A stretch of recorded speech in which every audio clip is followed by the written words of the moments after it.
What is going on, everybody? This is loose. I gotta tighten this thing up. Smack me in the face all night. Ugh. What's up, everyone? How's everyone doing tonight? Just having a great evening. Great Sunday. We are back with another Sunday night Plume cast, Plume gaming cast. I gotta change the logos on my countdown and my intro and stuff, and the name. After I went through that massive, large rebranding last week, going from Plume Network to Plume. Yeah, I should have paused. Yeah, oops. Yeah, I shouldn't have said that. That's not a good way to start the stream, Silent. I don't know. It could be a rough night tonight. Revive Side, Maury, Silent. What's up, guys? Welcome to the chat. Hope everyone's having a good night. Yeah, we're gonna talk about some gaming news as usual on tonight's stream. There's actually a couple of interviews I want to go over. Well, actually, I'm only going to go over one on the stream as I'm talking about the Sean Layden one tomorrow morning's video. But tonight I want to go over and read through Peter Moore talking about Xbox and Xbox consoles and basically debating whether there's actually a future for the Xbox console. Now, we've obviously heard everything from Phil Spencer and Sarah Bond that there is a future and we're getting a next generation and everything. But as we know, Peter Moore was at Xbox previously. He was involved in some of the biggest moments of gaming history, especially with the Sega and the Dreamcast and everything. So we'll be going over that. Talk about some Deviation Studios closing. Sea of Thieves on PS5. It is on top of the pre-orders, and we will get into all of that. What's up, Brandon? What's up, Jake? What's up, Gaming Fire? Hey, Jake. I'm doing well. Hope you're doing well as well. Playing some Helldivers too. That's cool. Just wait, the Web Dave party is coming. That's good to know. Good to know. Appreciate that. Appreciate when Web Dave brings his party over from his podcast. Yeah, Helldivers 2, I actually bought it a couple weeks ago, and I really only jumped into it once. It's a good game. It's a fun game. I bought it because I had some friends who want to play, and then we've only really played it once together. And they tell me I can't play without them, so I don't know when I'm going to be jumping back into it, but it was fun. I played the first Helldivers way back in the day on PlayStation Vita, which I really did enjoy. But yeah, there is a lot of stuff happening as usual. It's been I feel like gaming news this year has been a lot more interesting because it hasn't been just ABK. Now, ABK did get lots of views, I'll be honest, last year. During the first half of the year, talking about Activision Blizzard was extremely popular and extremely good for the channel. But I'm happy that we're not talking about an acquisition or anything like that just constantly anymore. And there's just lots of other news, and obviously a lot of it has to do with the whole change in the industry and everything that's going on with exclusivity and Xbox games going to PS5. I was on Twitter. Like I don't, on the weekends, I'm kind of like, I try to stay offline as much as possible. I try not to be as deep into the X universe and seeing everything that's going on within the gaming community, because like I need a little bit of time to recharge. On Sunday, I get more into it usually about halfway through the day or like around dinner time, just so I can get ready for my video on Monday. But man, I know why I take breaks off of social media. Now it's just as soon as I go on X, it's like Sunday night. It's like Saturday, I didn't spend much time on there. Maybe went on there for a little bit, maybe tweeted once, something. I don't even know. Friday nights usually don't spend too much time on it. And then Sunday, when I start to get back into it, preparing for the upcoming week for news, I realize why I need that. I need that decompression from X. I mean, saw some crazy videos, not even related to gaming, that just ruined my day. They were just on my feed. I saw apparently Hellblade 2 is coming PS5. Like, that's a rumor now going around, and it's just a complete absurdity of stuff happening in the gaming universe. So if you guys ever take a couple of days a week or even a couple of hours to just go offline, not go on social media, highly recommend it.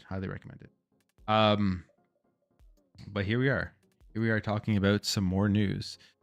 What's up, Bionic? What's up, Samurai? What's up, Carolina Gamer? What's up, Dim? Everyone's having a good time. What have I been playing? I've been jumping in between a bunch of little games. Binary Domain 3-6 game, which is really cool. Played some more of that this weekend. I've been playing Unicorn Overlord. Finished up because the demo gives you like 7 hours. I had like another hour of the demo left where I just played through that, but I did get this baby in, which I still need to unbox and play, which I'm going to be doing it like probably tonight, which is the Monarch edition. You know, here's the thing with these special editions. A lot of them have a lot of junk that you don't care about. Although I like my special editions, but a lot of them do have junk you just don't care about. This one's actually cool. It's like 100 in US dollars. I think it's 150 bucks or 160 bucks. I'm not sure. I'm not American, but I always reference USD because like that's what most people reference. So I think it's like 160 bucks, and it was a 175 Canadian, and it's actually really cool, this special edition. It comes with a hard box, which is nice, not like a cheap box. It comes with an art book. It comes with an exclusive card game, which I'm really excited to unpack and see how that works. It comes with a 16-bit arranged music album, which I like having the physical music album in these special editions because, you know, I don't know if I'll just rip them or something and listen, but like I like having the physical media, and then it comes with some like DLC stuff. But it comes with an actual card game, which I think is really cool. Adding in another game that you're going to be able to play on top of the actual video game itself is a nice addition to a collector's edition. I was thinking maybe I'll just unbox it here on stream tonight. Maybe to see how much time we have here at the end of the stream. But yeah, Unicorn Overlord, really, really like this game. I mean, the demo played through it is phenomenal, and then just like I can't wait to get further into it. So yeah, that's what I've been playing. That's what I'm going to be playing for a while. Like I'll be into Unicorn Overlord now for a decent amount of time until I'm not into it anymore. And then maybe Dragon's Dogma 2 after that, and I'll probably be my next couple of games. We're in March. What's coming out in April? I have to look. There's probably a bunch of good stuff coming in April. It has been a phenomenal year. Stuff on Switch I want to jump into and play. Don't want to play like some older Switch games that I haven't gone into yet. And yeah, and then Hellblade 2 obviously in May as well. Rachie, how you doing? Sleepy? Well, wake up, Rachie. I'm streaming. You gotta wake up. Need you paying attention. Jason Griffin, recently found your channel about 2 months ago and love your content. Here's to your continued success and may your channel skyrocket. Stay safe out there and have a blessed one, brother. I appreciate that. Jason Griffin, I appreciate that. Means a lot, man. Means a lot that you hope my channel does grow. I'm trying to grow the channel. Of course, it is. It's been growing steadily, slowly but steadily, and I'm just. It's awesome to see that I've hit like almost at 18K subs right now. I'm almost at 17.9 in terms of subscribers, and then hopefully soon we'll get to the 18K. What's up? Why so serious? Dylan, what's up? Welcome everyone. All right, well, let's jump in here to the first topic. So this one may be I don't know how many people have read this yet, but I'm going to read through it. I'm deciding if I start with this or Sea of Thieves, because there's I know Sea of Thieves is very hot right now, but I will get to the Sea of Thieves I think after that. But I want to talk about this because this is pretty cool. Well, cool, interesting, whatever you want to put it. But Peter Moore has weighed in on Xbox and the future of Xbox, and whether there will be a future in consoles for Xbox, and whether they're debating whether there will be a future.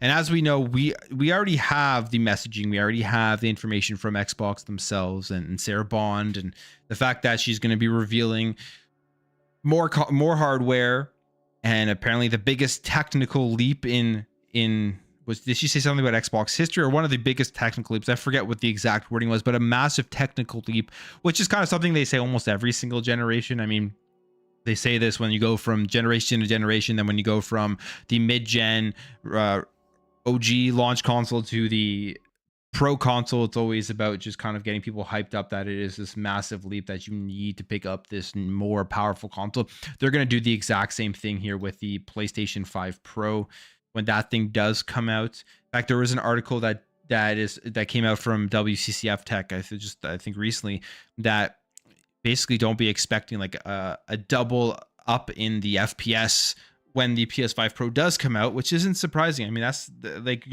consoles are built for affordability. They aren't built to be on par with high-end PCs. That's always something that needs to be kept in mind when you think about consoles. If you want the best gaming experience with the highest performance and frame rates and everything, you don't buy a console, you buy a high-end PC. But I mean, a lot of people like myself buy consoles because they like the experience better of just having it connected to a TV. They're used to consoles, they've played on their whole lives. It's affordable and it's just convenient, far more convenient than building a PC or something.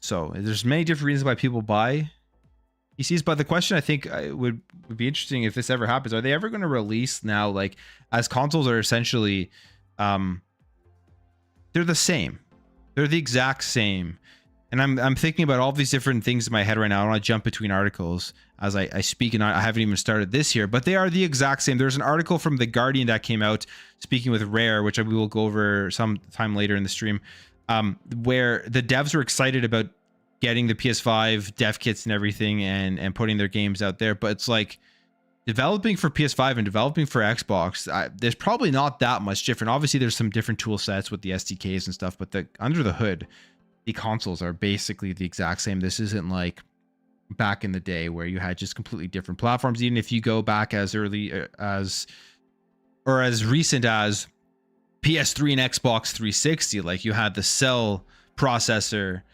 which was completely different than the Xbox 360, and they had to go through different processes, which held back the PS3 at the start of that generation. I remember vividly that like platform games were running at a lower resolution on the PS3 than they were running better on the 360, which had already been out a year and was less powerful than the PlayStation 3. And that was just because of development and optimization for the Cell processor that I guess devs just weren't accustomed to yet. So it's not like that anymore, though. You look at the Series X, S, and the PlayStation 5, or the Series X and the PlayStation 5, both AMD, both very similar in terms of power, both very similar CPU, GPU, all that stuff is developing essentially just for a slightly different PC configuration. That's the way I would put it. I'm not a developer, but I mean, you just kind of look at the specs. And if there's a developer in the chat, weigh in and tell me if I'm right or not.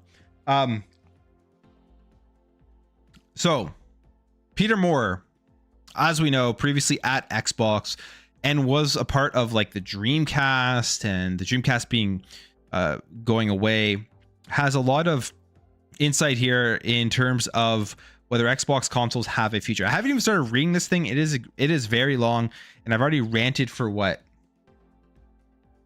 Glasses for time.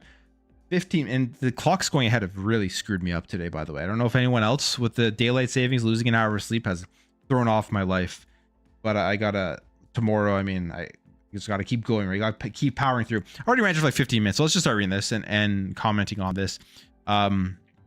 Microsoft will be debating right now whether Xbox consoles have a future, says Peter Moore.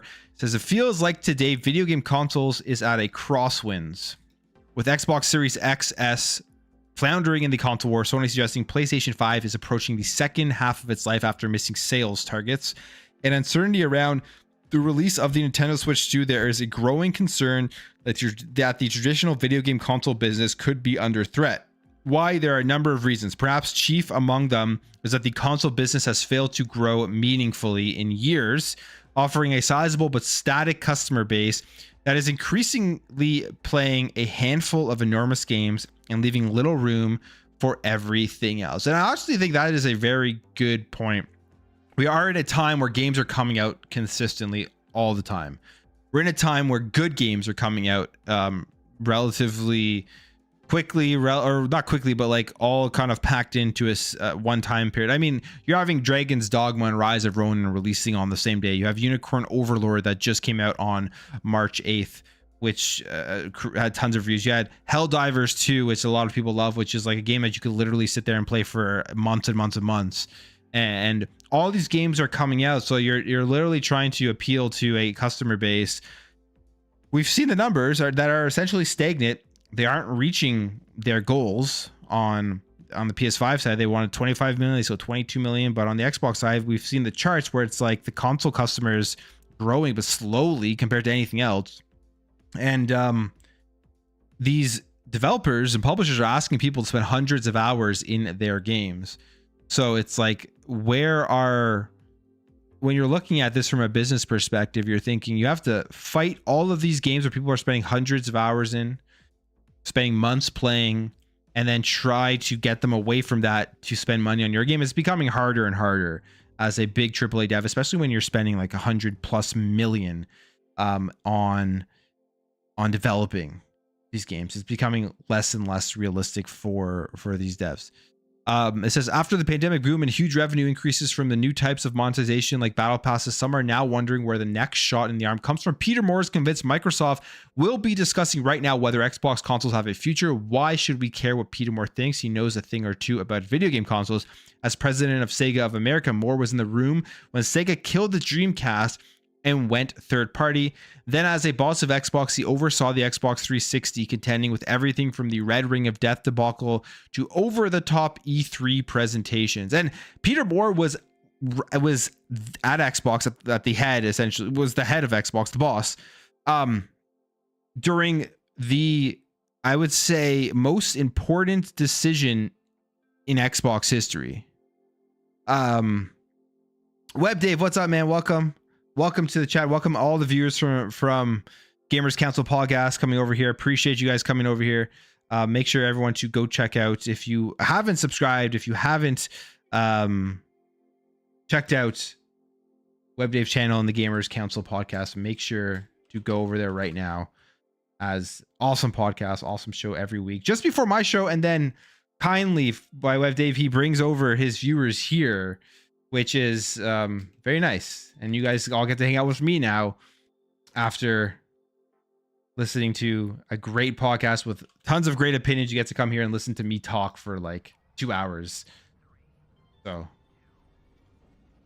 I'm just gonna put the link here in the chat for you guys to all go subscribe. This was the most recent episode. Go subscribe to the channel. It's an awesome podcast. It's Timmy. What's up, man? Welcome everybody. So we're just going to continue on here. So he was at Xbox again at like the most important decision probably ever in Xbox history, which was the Red Ring of Death. It was in the documentary where they had to make that decision, like 50% plus failure rate. Like they could have easily just shut everything down and said, we're not going to waste any more time on Xbox and hardware, but they decided to refund people and fix the problem, spend all of that money fixing the problem to allow Xbox to live. Which at the end of the day, you could say was a good decision because the 360 did very well.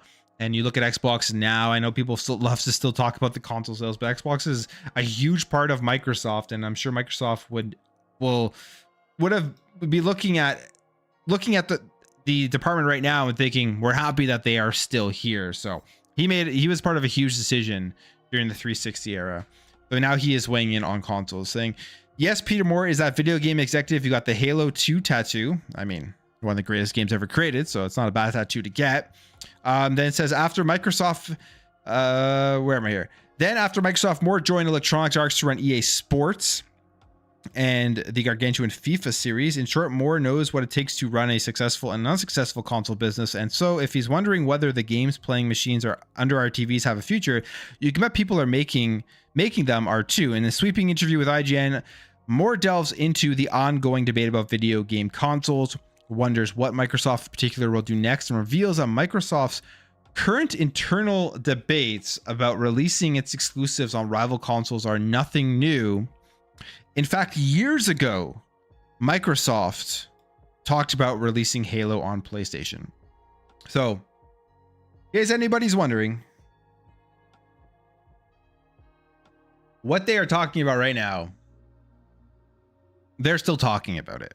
Like, I know they said the 4 games, Phil Spencer is pretty explicit that like they're going to look at those 4 games and see how they do and then decide whether they're going to continue with this strategy. But you can bet that there are more games that they are looking at right now, doing the numbers, running the ROI, and deciding, should we put this game on the PlayStation platform? And like Sea of Thieves, which we will talk about later, is already doing extremely well on PlayStation. So you could bet there are going to be more Xbox games coming over to PlayStation in the future if they go off of what they said at their business meeting. But obviously business plans change. That's the caveat here, because business plans changed from the Bethesda roundtable until the business update. What the changes were that the games were going to be only where Game Passes, which obviously is not the case anymore. And the plans can continue to change. It's a multi-trillion dollar company. Things always change. Jojo, welcome to Plume Pass. I appreciate that. Thank you for joining as one reason. And the second reason, to remind me to promote Plume Pass, which is just $1. And that just supports the channel. You get some cool stickers or emoticons, whatever they're called. And yeah, it just supports the channel. $1 to join Plume Pass. Appreciate that, Jojo. Welcome to Plume Pass. Okay, so in an interview with IGN, I know a lot of people hate IGN. I'm not a big fan of IGN either, but you know, they get the big interviews with the big execs, and it's the access. So we're gonna read through this, whether we like it or not, because I'm interested in what he says. Here's the first question, or the first part. I've seen a lot of people talk about the console business essentially failing to grow in a long time. It has a relatively stable number of customers, but if you look at the install base for each generation over the last however many years, the needle hasn't moved significantly. Phil Spencer explained Microsoft's recent layoffs in terms of the industry's failure to grow the gaming audience. Do you agree with that sentiment? And here is what Peter Moore says. Do you gain access to Craig with Plume Pass? Absolutely, you do gain access to Craig. Oh, you're not asking, you're telling. Thank you, Rachie. He says, yeah, well, the numbers don't lie. Let's not forget hardware is a messy business. If you extract hardware and look at the profit and loss on its own, it's brutal. But it's the facilitator to the software and services that drive the industry. I mean, this is not anything new. This is what we have known for a long time now. They sell these consoles at a loss. And the reason they do that is to get you into the ecosystem. And it's to get you to buy content, to buy the software. But now these companies have found a way that you don't even need the hardware to purchase the software. Cloud gaming, I mean, the main way, putting their games in other places, right? Like that's what they care about more, because they make way more revenue off of that. So take that for what you will. But that would probably signal, hey, they're probably looking in the future ways to phase out that piece of hardware that gives them a loss every time they sell one, or at least at the beginning of the generation before they, they get all the iterations, they figure out ways to make it cheaper, and they start making money off of it. Unless you're Nintendo, which I think Nintendo was like making money off the Switch right away. I mean, Nintendo's in a different boat of themselves. They have mastered the console, the exclusivity, and it will be interesting to see if they do pivot ever anytime in the future. They say you've got a generation coming through now that is. And this is the concern. Maybe Phil's talking about that's more likely to be utilizing their smartphone for everything, including gaming. And that's definitely something to be discussed. But then you also have to look at the Switch. I mean, the younger generations still want a Nintendo Switch. They still want that as much as they want to play on their phones. It says here, from the perspective of what the console means, it was a plug and play. It was easy. It was powerful, but it goes back 35 to 40 years. What you're now seeing, and certainly hearing from a company like Microsoft, is, does the cloud replace the need for bespoke hardware? Does streaming change the way we game to the devices that we're now used to, in particular smartphones? I don't think people are gaming less. They're just gaming differently, which is absolutely true. I mean, I think about how I game. I wouldn't say okay, so I got to take that back. I'm going to contradict myself here. People are definitely gaming differently. I'm personally not gaming that differently, because I've always, throughout my entire life, played on everything, every platform, every handheld, every console, and that hasn't changed. Like I still play on everything. I play on Xbox, PS5, Nintendo Switch. I play on my ROG Ally now as my handle. Back in the day, I was playing on my Game Boy Advance, my Nintendo DS, 3DS, my PS Vita. Like, played on everything. PC is probably the platform that. It's interesting because PC, I actually did start on PC way back, like Windows 95. is when I like played PC games a lot. Windows 98, played PC games a lot, and then went to consoles. I had consoles then, but then really just got away from any PC gaming when the PS2 and the Xbox and the GameCube hit. I didn't ever touch PC after that really for a long time. Now I have PC now, but it's still like I only have like a 2080, so I still spend most of my times on consoles. Bionic Wolf, welcome to Plume Pass. I appreciate that. Thank you for joining again. $1 to join Plume Pass. Appreciate the support, Bionic Wolf. So yeah, people are gaming differently, and some people are gaming the same. I think people in the age range of 30 to 40 to 50 years old probably are gaming relatively the same as they've always been since they grew up. A lot of that thing has to also do with nostalgia.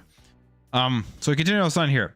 And more you're seeing a generation coming through that is not about to sit down for an evening in front of the television with whatever game du jour is this week. That's true.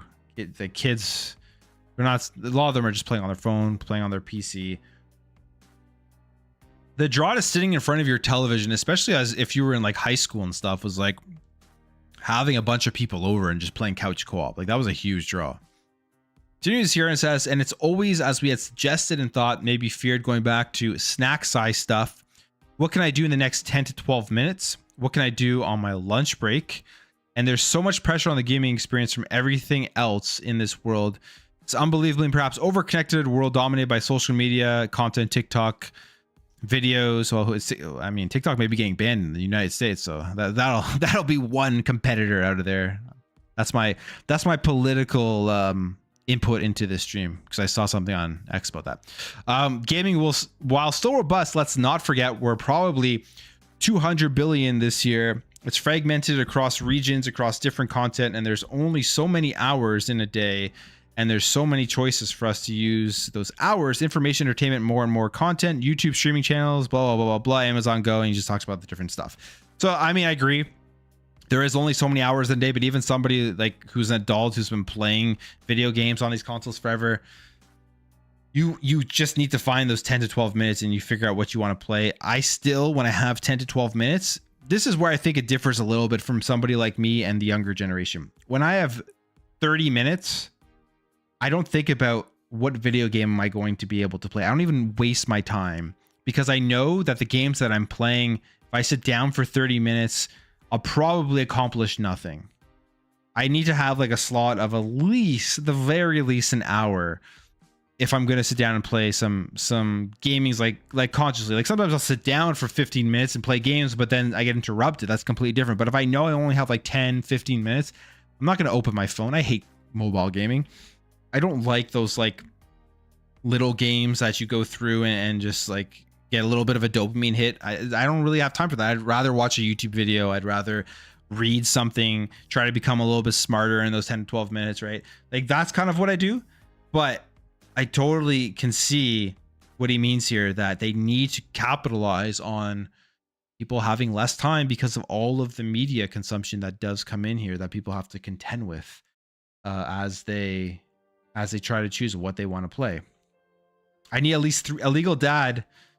There's an Illegal Dad in the chat, but he says I need at least 3 hours. I mean, that's kind of like me too, Illegal Dad. Like I get my best gaming done late at night when kids in bed, wife's asleep, and I know that I have like 2-3 hours to myself. Video's been done, edited. Like when I have that time, that's when I get my best gaming done. So it's kind of hard. When I have 10 to 15 minutes. Quick resume is awesome. That is true. That is true. I mean, that's a feature that's crazy to think about. Like people kind of, I feel like, forgotten about quick resume. I don't know why, but on the console side of things, that is the best feature to have been given to us in the last, I don't know, maybe the best feature that we've gotten in a console generation is quick resume. It has made gaming on console significantly better. But I see what he's saying there. Let's continue on here. Look at this guy. Look at this guy with his... Is that the Xbox 360 DVD? That does not look like a 360. Or is that just like a mini 360? That looks like the DVD player in that picture. Please somebody confirm. I feel like that's a DVD player. Did anybody ever pick up the HD DVD player with the 360? I didn't. I'll be honest, I did not pick that up.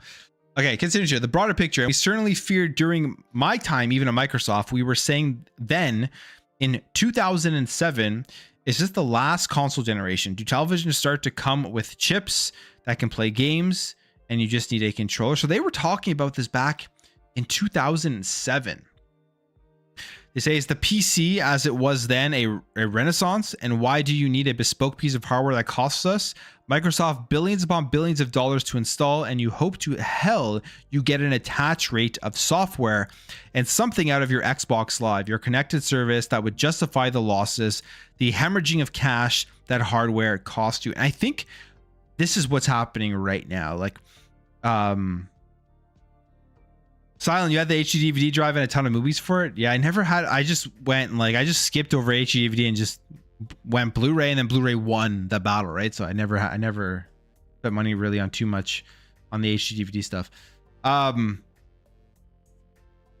had the HD DVD player. The first movie was Kong.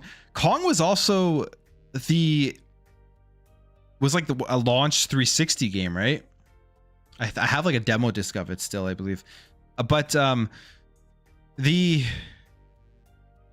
that's where I think we are right now. Exactly what he is saying here. I mean, they always look at this. This isn't a new conversation. That makes sense. Every generation, they're probably looking at how can we get people just to buy our software.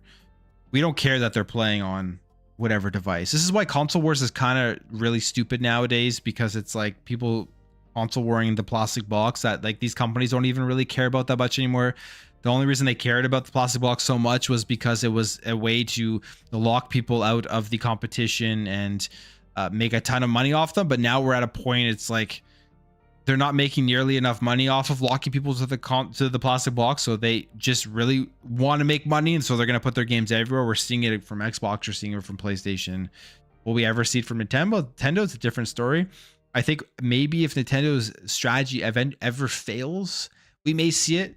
If people stop buying their games that probably cost like a quarter of the cost it would cost to make a first party Xbox or PlayStation game, maybe. But because games are costing so much, it's reached that point. Just got to look at a graph. It's reached that point where it's not sustainable because it's costing so much and they're not able to make up those profits by locking people to the plastic box anymore.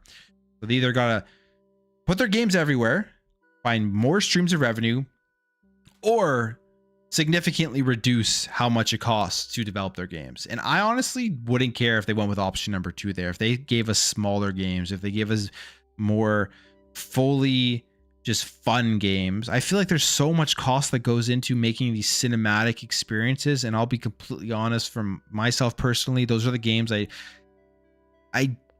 especially right now where I don't have time to sit and watch like 5 hours of cutscenes, 6 hours of cutscenes. I would rather just give me like a Prince of Persia: The Lost Crown. I go back to that because it's a recent example of a publisher who was making these huge games, and they decided to make a smaller game, and it paid off, at least in terms of how good the game is. Sales wise, I'm not too sure, but I would rather those types of games, more of those types of games, than like the Last of Us Part 3, the Last of Us remake 85th time.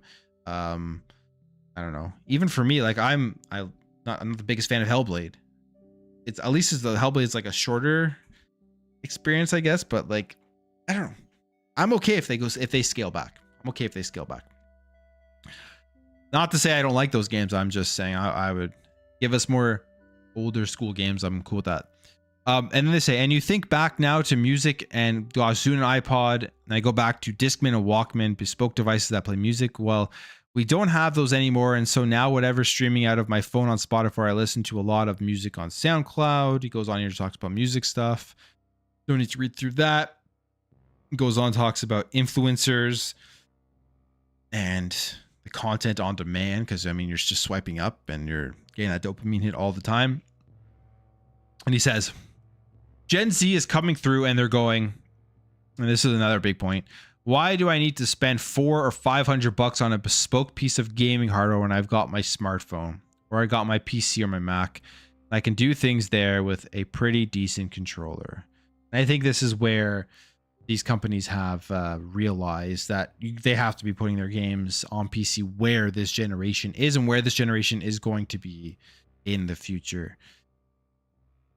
Because unfortunately, my generation of gaming isn't the most important generation of gaming out there anymore. It's the kids that are growing up now, the kids that are in high school, the kids that are probably just starting university, playing games on their iPads, playing games on their laptops, kids that are even younger than that, where they know that they need to make sure that they have the market for them once they are old enough to be able to have enough money in their pocket to go out and purchase games. So, and we've seen all the charts. We've seen all the charts about like the biggest rate of growth is in the mobile part of gaming.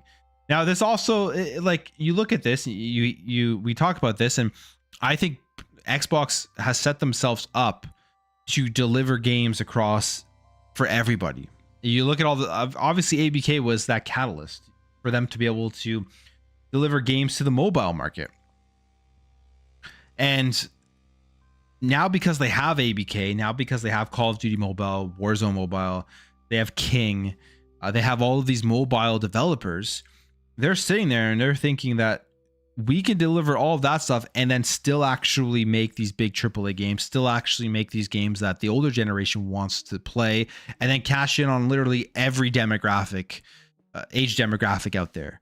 So I think between PlayStation and Xbox, and I know people are going to think, oh, you're crazy, the Xbox is putting games on PlayStation. I mean, PlayStation is putting more games on PC than they ever have before, and at some point maybe they'll have to put games on the Xbox ecosystem as well. Who knows, right? But I think between those two companies at this point today, if I'm looking at which company is better set up for the future of gaming, which company I think is going to be more successful right now, if I had to take both business models, I think Xbox is as a better, more optimistic future.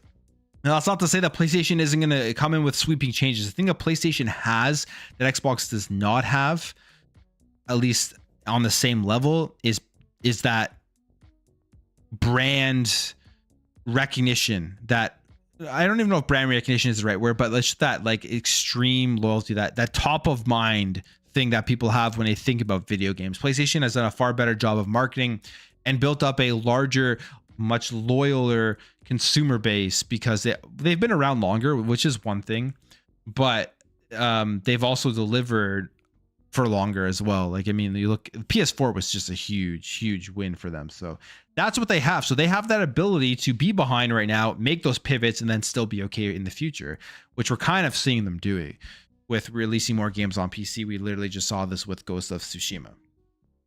We literally so. And people were, that was hilarious seeing people on like the PlayStation blog pissed off that Ghost of Tsushima was coming out onto PC. Which is like, you're mad that people are going to be able to play a game. It doesn't affect your ability to play it on PlayStation at all. All right, he goes on here, talks about Zune. Oh, no, he talked about Zune up there. He talks about Azure. Says, so I think that's what we're facing, in particular Microsoft with Azure, is thinking, are we now finally ready for cloud gaming? Are we finally ready to just crank on our 8K television? That's a pause for sure. Get in our gaming menu with 10,000 games available. Who's playing what right now? Click, go, play. So yeah, Microsoft is thinking about people cranking on their 8K televisions. I don't know why they'd be thinking about it, but it's kind of weird. As we move on here, I'm gonna just quickly pour here a beer. Matthew, doesn't that make you feel old? It does. Yeah, it does. It definitely does. Definitely does. You know what the great thing is though about being old? Or older, I'm not that old, but like being older when it comes to the video game industry, because the video game industry, if you think about it, yeah, it's, I guess like when did it really start? I don't know, 70s maybe, but like when it really took off was like the NES, right? Yeah, well, I guess the Atari before that, but like the NES, I guess was like the really like console gaming, and you had the Sega Master System and stuff. What is great about being and understanding those generations of gaming is that you always have such a large back catalog of games that you're interested in checking out and playing. So like, let's say gaming ended tomorrow. They didn't make any more new games. I would honestly be set for life with the amount of games that I could play. So I'm not that worried about that part of things.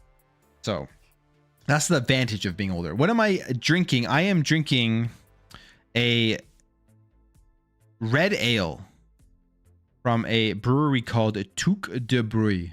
It's a little It is a little brewery in a small town in Ontario. And it is a delicious beer. I like my reds. I like my red ales. I like my red ales. Why say he's drinking, but no, I'm not drinking, but I'm drinking this. I'm drinking this here. Some craft brews.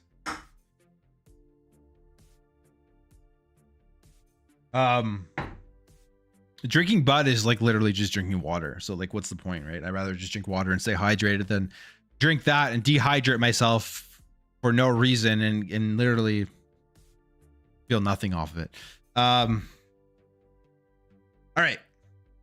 You mentioned that even as early as 2007 internally, you were wondering, is this the last console generation?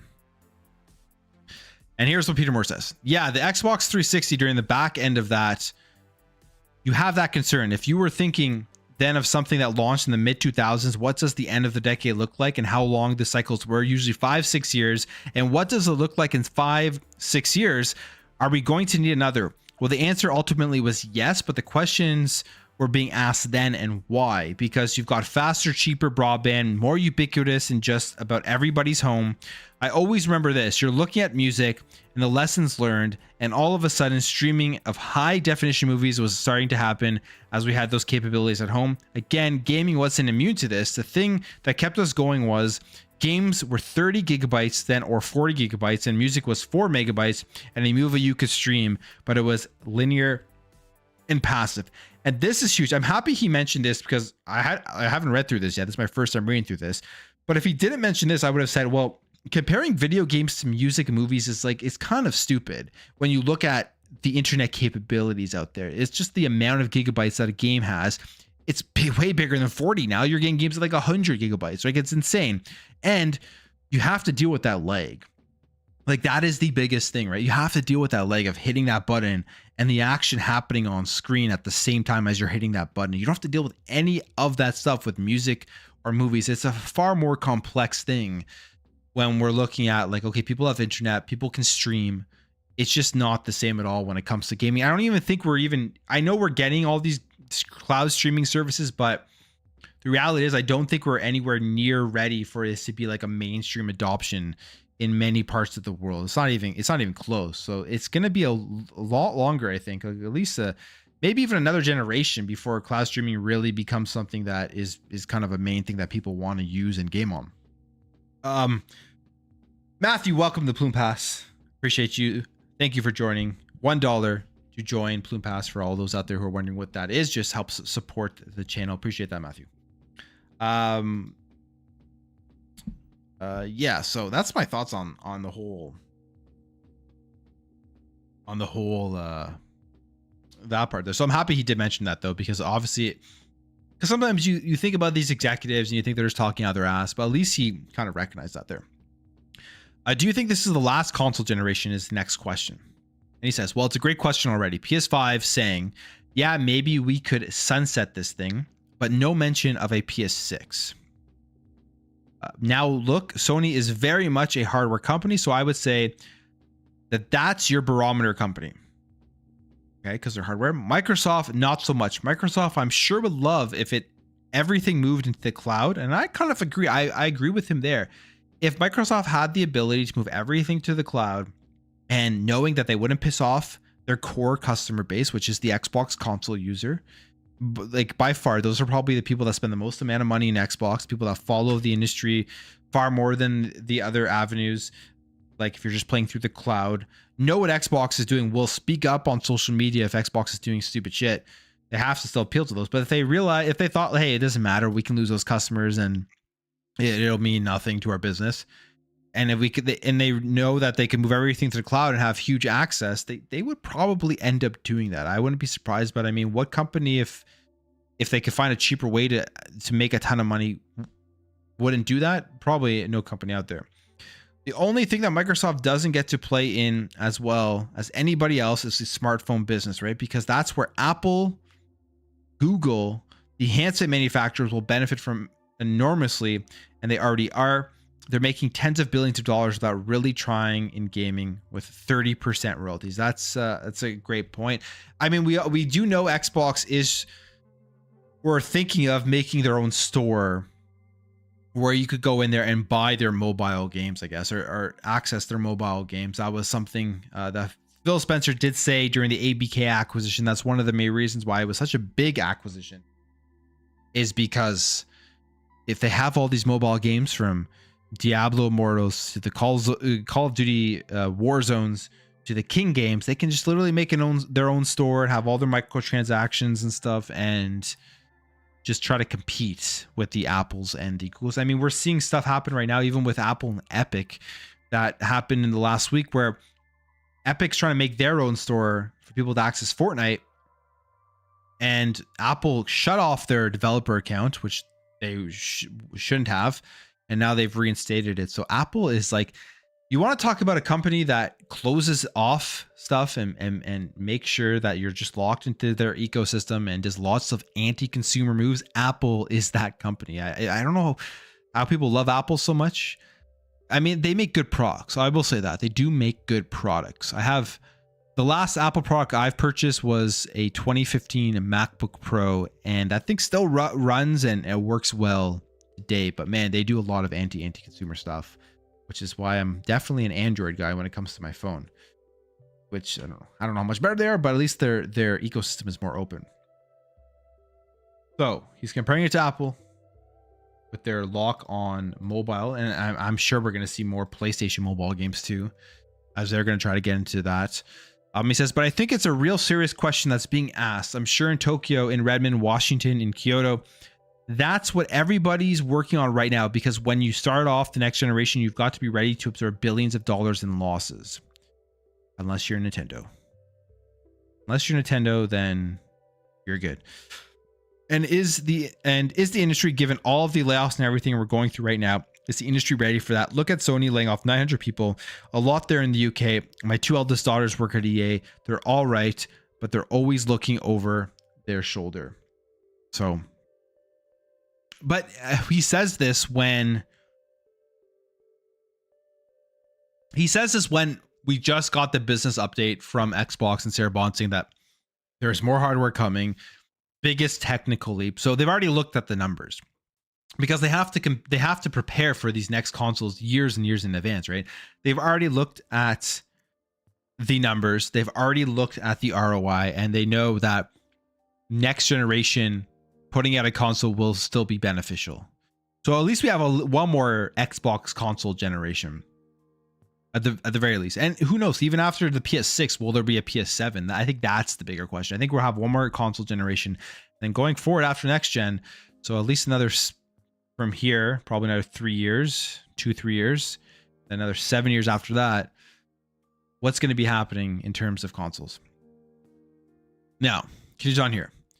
You just never know. And tech broadly, Silicon Valley broadly, you just don't know what's going on anymore as everything evolves, and inflation hasn't helped. A lot of companies, gaming companies in particular, did not exit COVID well, hired too aggressively, thinking this thing was never going to wind out again. That's just essentially companies that were greedy. COVID obviously shut down the world in many ways.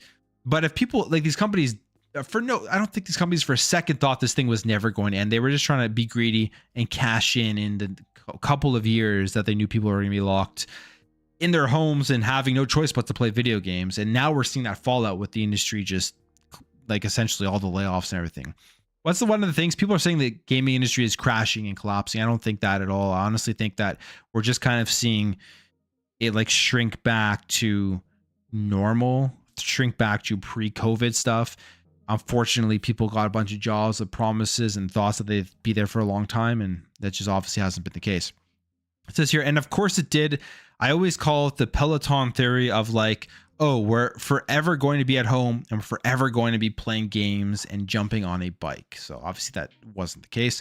Well, no, we're not. And if you thought that as a Peloton and you geared up for that future, then that's why they're in such financial mess right now. So yeah, Peter Moore agrees with me. Hey, me and Peter Moore have a very similar thinking on this stuff here. He says, so I think that in the answer to your question, those are the questions that are being asked right now. and it'll be tied around, do we continue to develop silicon? The role of AI, what does that mean? AI is, I think, going to be very interesting in the future of gaming. You can't look away from that, as these companies are willing to go another round of multi-billion, and at the same time, you're gearing up for another cycle where gamers may not embrace the console and just say, you know what, I don't need this. Times are tough. I've got my phone. I'm enjoying what I've got on my phone. There's plenty of games I can play. Failing that, of course, I have my PC or my Mac. I can do whatever I need to do there. And do I really need to be spending what could be $500-600 on a bespoke piece of hardware just to play games? So both companies and gamers themselves are asking this question. And I think this question is being asked more and more too now. And when we're seeing things like, was it the Apple iPhone 15 Pro or something, being able to actually play a AAA game, we will absolutely be seeing more of that in the future. And in the next 10 years, you're going to have cheaper phones, as technology always gets cheaper over time, where you're going to be able to play a AAA game on a phone that doesn't cost like $1,000 or how much ever the iPhone 15 Pro is. You're going to be able to play a game on a phone that costs $300, like a AAA game. Like that's what we are going to be seeing in the future. So that also is going to have a huge role, I think, to play in this entire thing about the consoles in the next 10 to 15 to 20 years. Is like, if you can just play the latest release on your phone, why do you need to spend the 500? And maybe, and you could take that phone and connect it to a TV, connect a controller to it, maybe have a dock for that phone. Why would a lot of people want to spend the money on the console itself? I still would, because like, especially depending on the battery life and how that much it kills the battery life, but we will be seeing that in the future, since we're already seeing that right now. And I know those games didn't run very well. Like I think it was like Resident Evil. It didn't run very well on the iPhone compared to what you got on the other platforms, but obviously that tech is going to continue to develop. So next question here, Peter, it very much sounds like you are suggesting the era of consoles might be coming to an end. And he says this: what I'm saying is the questions are being asked, as they have been for the last 20 years. Are we ready to gird our loins financially? I don't know if I said that correctly, but for battle and all of the costs of development, silicon development. What is it that PS6 can do that PS5 can't, that would make people jump from PS5? Or same with Xbox, same with Switch, right? God forbid it's just incremental. And I think that the companies are also looking at that. What can we do to extend this life cycle? And that is another good point, because you look at the generational jump between the PS4, the PS5, the Xbox One, and the Xbox Series X and S. Yes, things look better, more detailed. You have some ray tracing. You have way more 60 FPS games, which is a very nice jump. But I don't know if it's because I've been playing on consoles since like the Super Nintendo, but I haven't felt that like wow moment in a jump from a console since going from the OG Xbox to the 360. There still hasn't been any moment like that. There hasn't been a moment where I walked into like a store and they were displaying the console. I remember with the 360, they were displaying, I think it was Fight Night, and it was like Madden 06. And I think it was 06. That's when it released. Right? Yeah, Madden 06. And it's like you looked at those games and you compare it to what you were playing on the OG Xbox, and it was just like this huge generational leap. Have not experienced that feeling since then. And I don't think we will experience that again, because I feel like we're at this point of almost diminishing returns where, yeah, games look better, they run better, but that's about it. Like until we see some huge tech come in here and make games just like almost even more lifelike, I just don't know. I don't see, the games look so good. I don't see how we're going to get that huge generational leap. So that's kind of what he's saying here. It's like PS5 to PS6. Yeah, you'll have the hardcore fans, and this Xbox, the Series X and S to the next Xbox, you'll have the hardcore console fans like myself that will absolutely pick up both of those for the better performance. But what will that be? It'll be slightly better looking games and slightly better frame rates. That's all it will be. It won't be like this wow moment between the devices. Goes on here and says, and then if you're Microsoft and you're Phil Spencer, you've got Satya Nadella coming in and saying, all right, what is the future here and how this is playing to the biggest strategy of cloud with Azure with AI? What are we doing with AI game development? How do you make your games faster, cheaper, and less people? These are all the questions I think are being asked. And it goes on here. We know Nintendo is making a next-gen console. Most people assume Sony will make a PS6. It feels like there are question marks over whether Microsoft has another meaningful generation of Xbox in it, though. He says, I'm not a doomsayer, which there's every day there's a new Xbox doomsayer out there, which is like the most annoying thing. We know what Xbox is up to right now. We don't need any more FUD. Like, Game Pass is still thriving. There's still so many good games on it. Anyways, that's a different topic. What I think Phil is doing is setting up some smoke signals that we're thinking very differently than the idea of, well, we bought Activision Blizzard King, but we may not make those games ultimately exclusive on our platform. There may not be a platform, and we turn into what we really had our roots, which is software and services company. Now, I disagree here, depending on what he means. There will be an Xbox platform for a long time. It's just, what is that going to entail? Like, there will always be, I think, an Xbox platform with the achievements, your friends list, and all that stuff. The Xbox PC app, that will be the platform. That essentially is the platform right now. It's how can you access that platform? I don't think there's going to be a point where it's like these games are only playable on PlayStation and the Switch and through like the Steam launcher. I think there will always be that Xbox. Like I said at the beginning of the stream, just whacked myself in the face with this thing. Pause. But I think there will always be an Xbox platform. So I kind of disagree there. I don't think they're looking at how to get out of the platform business. I think they're looking at how can we get more people to buy our Xbox games within our Xbox ecosystem. Because one of the things too with Sea of Thieves is you still have to make a Microsoft account. That's coming on PlayStation, but you still have to make a Microsoft account. So they're keeping them in their ecosystem, although they're accessing the game on PlayStation. So we'll see. Maybe that's not what he meant. Maybe he was kind of insinuating the same thing. But when I read that, I disagree there. He says, while you were at Sega, you witnessed the company go from first party to third party after the failure of the Dreamcast. Can you comprehend Microsoft going third party in the same way? Here's where it gets interesting, I think.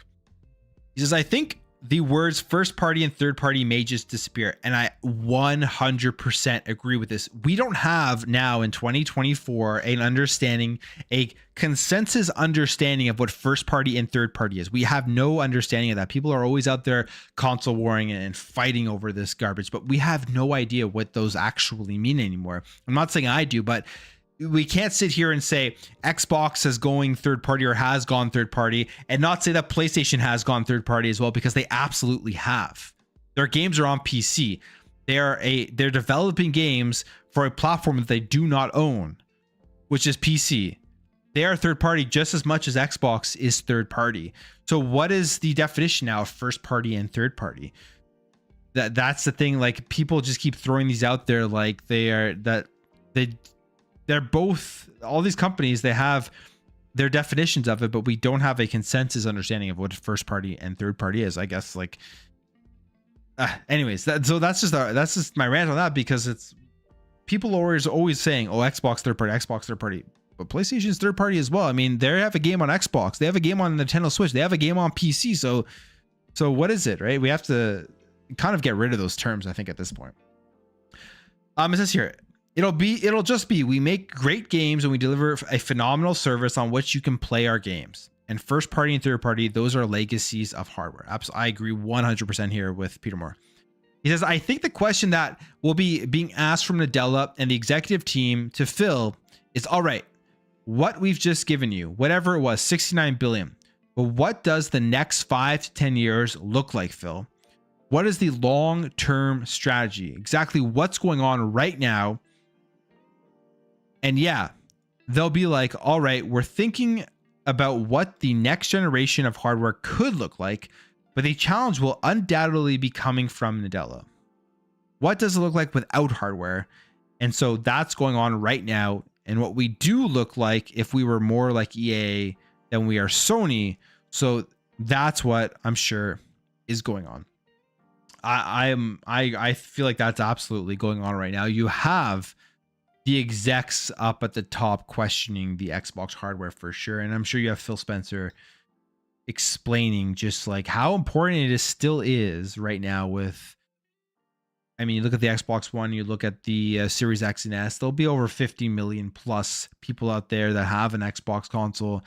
Sure, it's bigger than that. When by the end of this generation, it'll be much bigger than that. But like, abandoning all of those people who are the core customers of Xbox, who all that goodwill, just abandoning that would just be an absolutely brutal decision. And I'm sure they look at that, they look at the numbers, they look at where people spend the most money. I would be surprised if the place that people spend the most money isn't on the Xbox console, which is one of the main reasons why I think the Xbox console isn't going anywhere. They still want to appeal to those people, and they do know, believe it or not, that the majority of people that actually buy an Xbox console, they don't care. They couldn't care less whether the game is on PlayStation or not. They may not even know.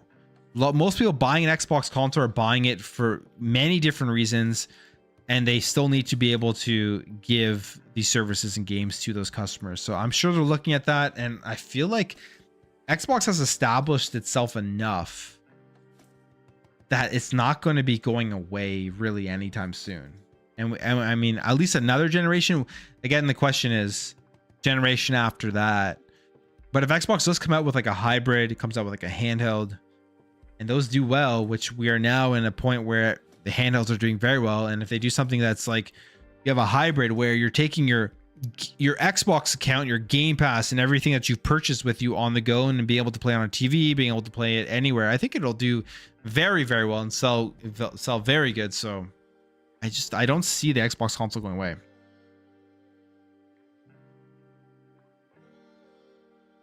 Chat's kind of quiet today. Not too many ponies. Well, I guess this is a chat of good conversation. I guess that's the way I'll put it. I don't know. All right, next question. Microsoft recently released some of its exclusives on PlayStation and the Nintendo Switch. There are reports Microsoft is considering bringing other or high-profile games to rival consoles. When you were in charge of Xbox, would you have ever done this? And why do you think Microsoft is doing it now? Great question. I think they're dipping the toes in the water to see how all of this works. And you do it a little bit tentatively and go, all right, let's test the ecosystem here. We're not throwing Halo out there, which obviously they aren't. They are testing it, and so far it looks like it's working pretty well, at least for Sea of Thieves. He says, oh man, the beer burps, when they start, it's like, it just takes over your whole body. Like my whole body like convulses when a beer burp comes out, and it is hard to control. So if I'm burping in the mic and stuff and making weird facial expressions and movements of my body, it's because of the beer burps coming up and just like, ugh. Anyways, says, I do remember conversations about Halo on PlayStation, but this is not a new conversation. You're constantly looking. You get into war gaming, a nice term, which we did prior to the launch of the Xbox 360 as a team. We went away for a couple of days and I played the role of Ken Utaragi, and this was fascinating to me. McKinsey, the consultancy group, set this up, and the idea is you understand your competition a little better when you do some war games. My job was, how would PlayStation react to Xbox 360 and what would they do, as they did to me in Dreamcast with the fear, uncertainty, and doubt? I mean, could there be a better time to bring up this term, which is like, we see this all, it's just nonstop now, especially since we've been seeing this for the last number of years from Xbox, even from the Xbox community and the media, the fear, uncertainty, and doubt about Xbox. So it's interesting he's comparing this to Dreamcast, because you think about Xbox this generation, great 2021, no games in 2022. 2023, in my opinion, was a phenomenal year, which I would have thought going into 2024, there would be no more questions. I mean, Xbox was great, and then we have all the business update, and there's still the FUD about it, and it's like they can't get away from the FUD. Xbox cannot get away from the FUD, and PlayStation seems to have no FUD around it. No matter what happens on their side, they just laid off 900 employees and all that stuff, and no real big first party games coming out from their first part. I know people always get this, oh, they released Helldivers. I mean, from their first party studios, the studios that they own. No major games coming out from them. No FUD. Everyone's just like, it's fine. That's what, when I say that PlayStation have done such a better job marketing, and just building that brand recognition and goodwill, they have, because there's no fight around PlayStation, even after everything they've been doing. But he continues on here and says, we went through 2 days of this and we learned a lot. It scared us because you're stunned to figure out, well, wait, I hadn't thought of that. You mean they might do that to us, or this might happen? And so you're constantly thinking about every scenario, as ridiculous or disruptive or radical as it sounds. You have to absolutely have to. So he looked at the industry from the PlayStation perspective, and in terms of bringing games from Xbox to PlayStation. Back in the 360 days, they talked about Halo. They talked about it, like how they're obviously looking at it mainly from the financial side. How much money can we make? Are we going to be a richer business after this? That's what it all comes down to. So, all right. Next question. Once upon a time, you stood on stage and showed the world a Halo 2 tattoo to promote Xbox. Now do you see Microsoft releasing Halo on PlayStation? Well, here's the big one. There's one more question after this. Look, he says, if Microsoft says, wait, we're doing $250 million on our own platforms, but if we then took Halo as, let's call it, a third party, we could do $1 billion. You've got to think long and hard about that, right? I mean, you just got to go. Yeah, should it be kept? It's a piece of intellectual property. It's bigger than just a game. And how do you leverage that? Those are the conversations that always happen with. How do you leverage it in everything that we would do? It's had its ups and downs, but look, Xbox wouldn't be what Xbox is without Halo. Halo is the big one. It's Halo and Gears for me, but Gears is lesser so, right? Because that wasn't really like, I mean, no, it's Halo and Gears. Those are the 2 pillars. I would say Forza for me personally is lesser so, but it's Halo and Gears that is the Xbox brand identity. Halo slightly above Gears, and then it's Gears, and then that's it. Like, those are the 2 for me that are the major brand identity games. If those go over, that will be a moment in gaming. I think no one will forget if Halo or Gears ever do go over to PlayStation. Could they? Who knows? He says, but yeah, I'm sure those conversations are happening. Whether they come to fruition, who knows? But they're definitely happening, I'm sure. And I agree. I am sure Xbox is looking at the numbers of Halo and Gears. And Sea of Thieves. We'll jump into Sea of Thieves after this. We'll read an article about it, how well it's doing on PlayStation. And but Sea of Thieves is going to be one of those games, because Sea of Thieves is a multiplayer live service game that I'm sure they're going to take those numbers and compare it to what could potentially happen with a Halo and Gears. Now, I don't think Halo and Gears are going to PlayStation. I do not believe that. I'm not trying to say that I think that. I'm just saying that will be a good comparison for Xbox to look at when they decide whatever could potentially be next. He says, do you think any potential backlash from the hardcore Xbox community at such a decision would make a meaningful difference to Microsoft? And he says this, the question would be, ultimately, is that reaction enough to make a fundamental business decision for the future of not only Microsoft's business, but gaming itself? And I haven't read this article, and I'm not reading what he said under that, but I'll tell you straight up, the answer is absolutely not. That's the thing that people don't realize on social media. And just from the I'm a hardcore I love Xbox. I play everything, but I love Xbox. It's my main.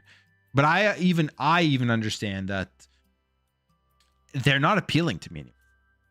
And it doesn't matter how much backlash is there on social media, it is not going to make a difference. But what does he say? He says, those hardcore are getting smaller in size and older in age. Absolutely. You've got to cater to the generations that are coming through, because they're going to drive the business over the next 10 to 20 years. And that's the facts. That is the facts of the matter, no matter how much you want to look at it. That's the end of the interview, but that is the facts. When it comes to like the outrage on social media, the people who make a lot of noise, but really have no effect on the actual Xbox business. They just don't. I could sit here all day and pretend like I have this huge effect on what Xbox does, because I put gaming videos out every day, and I have lots of Xbox fans who watch my channel, but I completely understand. I don't actually have an effect on the Xbox business, because the reality is, I even look at my demographics on this channel. A lot of you guys watching my channel based off the demographics are between 25 and 65.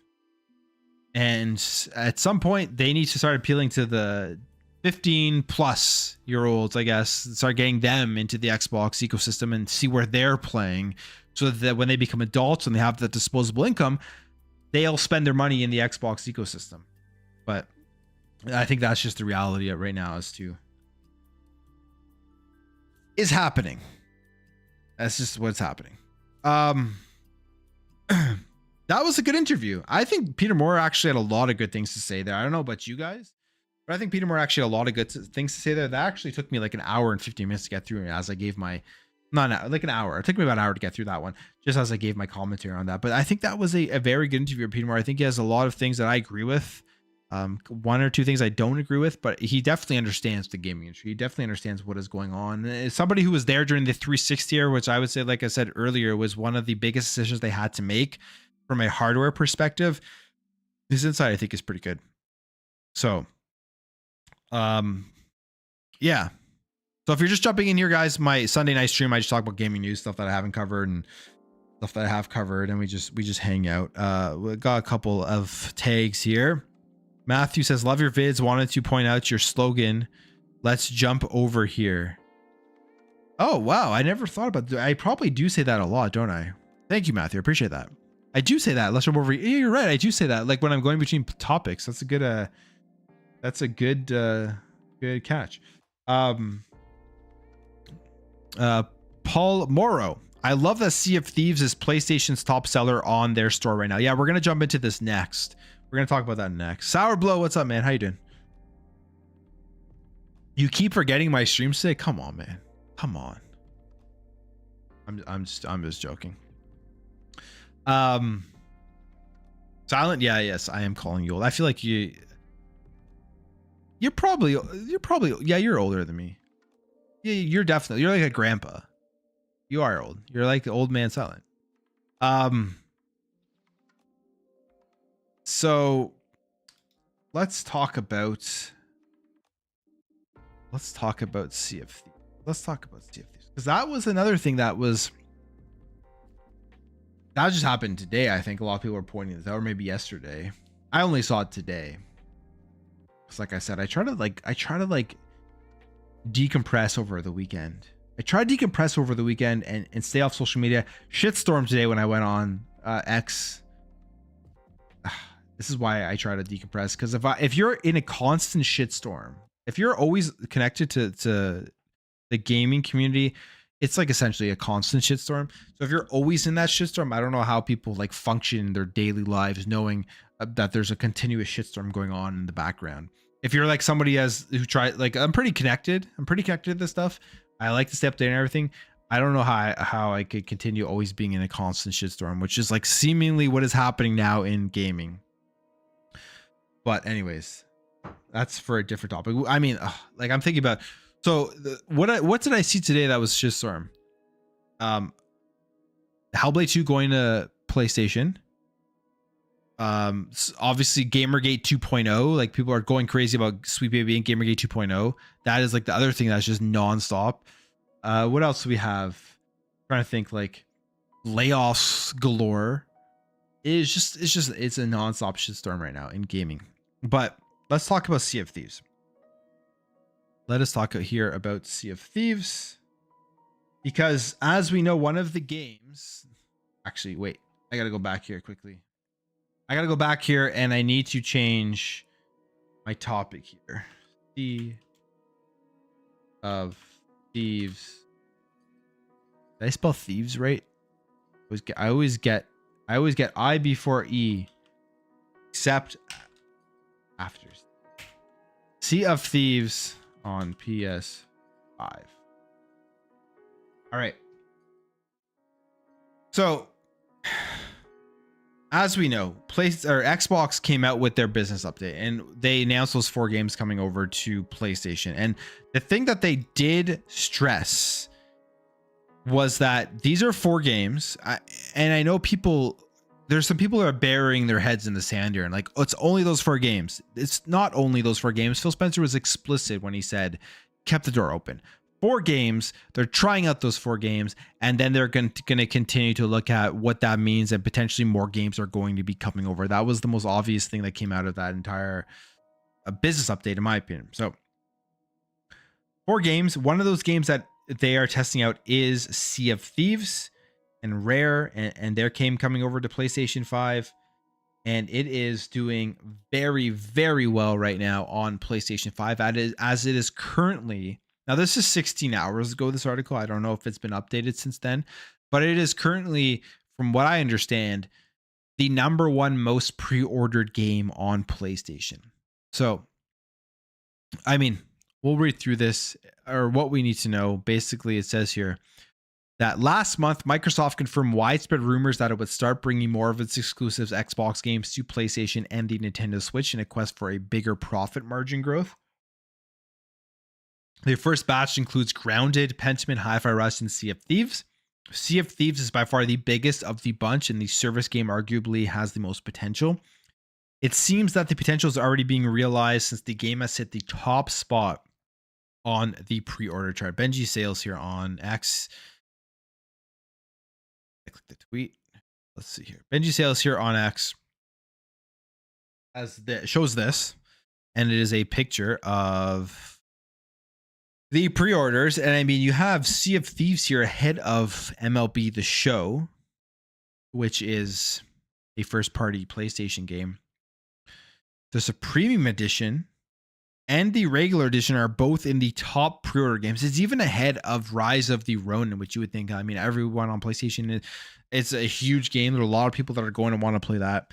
Ahead of the Elden Ring, Shadow of the Erd Tree, a DLC. It's ahead of Dragon's Dogma 2, which is looking and shaping up to probably be a Game of the Year candidate. So pretty insane. The Sea of Thieves here is a top pre-order game on the PlayStation 5, and I think what this is telling and signaling is that we are going to be seeing more of these games coming over to other consoles. If this game sells and does, I mean, they already had 30 or 35 million players in Sea of Thieves just on Xbox and PC. They're going to add in a couple, probably more million here on PlayStation 5. It's a big thing, and I think Xbox is going to be looking at, like, what does this mean for multiplayer and games as a service games? I think the games that they put on to Xbox or to PlayStation and the Nintendo Switch were very strategic in the sense that games that were different in their style, different in genres, multiplayer versus single player. You have Hi-Fi Rush and Pentiment. You have Sea of Thieves and Grounded. Games that completely probably different budgets in terms of development. And they take those and they look at the ROI of them. They put them on the other platforms and they see which ones perform, and is it worth putting single player games on PlayStation and Nintendo? Are they going to make enough money back off of that to at least off of like the one-time one and done purchases versus a games as a service and the continuous money? And now the Sea of Thieves is a top on the pre-orders. I feel like it's going to be something that they continuously look at going forward. And yeah, I think we'll see the numbers at the end of it, but maybe this will be them saying, hey, maybe we're going to bring more over in the future. Who knows? I mean, but Sea of Thieves is doing very well. Now, when it comes to Rare, before I continue, Pomoro, appreciate you joining Plume Pass again. $1 joining membership just to support the channel, and you get Craig and some other pictures. Then you have Phil Spencer laughing and stuff. So appreciate that, Pomoro, joining Plume Pass here on the channel. All right. So Sea of Thieves is going over, and it's a Rare game, and we know Rare is a pretty beloved developer from back for a long time now. And they actually talked about their experience with developing Sea of Thieves for the PlayStation 5. I'm not gonna subscribe to you, Guardian. You have a lot of weird articles on here. Anyways, PlayStation ahoy! How Rare's pirate adventure Sea of Thieves sets sail for a new platform. So they actually talk with the development team, and we get some good information as to kind of what they think about the game going to PS5 and the process of developing it for the PlayStation 5. So we'll start here. It says here, 6 years since its voyage began, the Oceanic co-op is landing on PS5, and the team behind the game can't wait to empower the creativity of a whole new community of players. One evening many months ago, Mike Chapman, the creative director of the co-op pirate adventure game Sea of Thieves, sat down to play the game with producer Joe Neate. This wasn't a standard playtest. Joining them online would be a crew of players they'd never taken to the ocean with before. It was a team from Sony Interactive Entertainment. So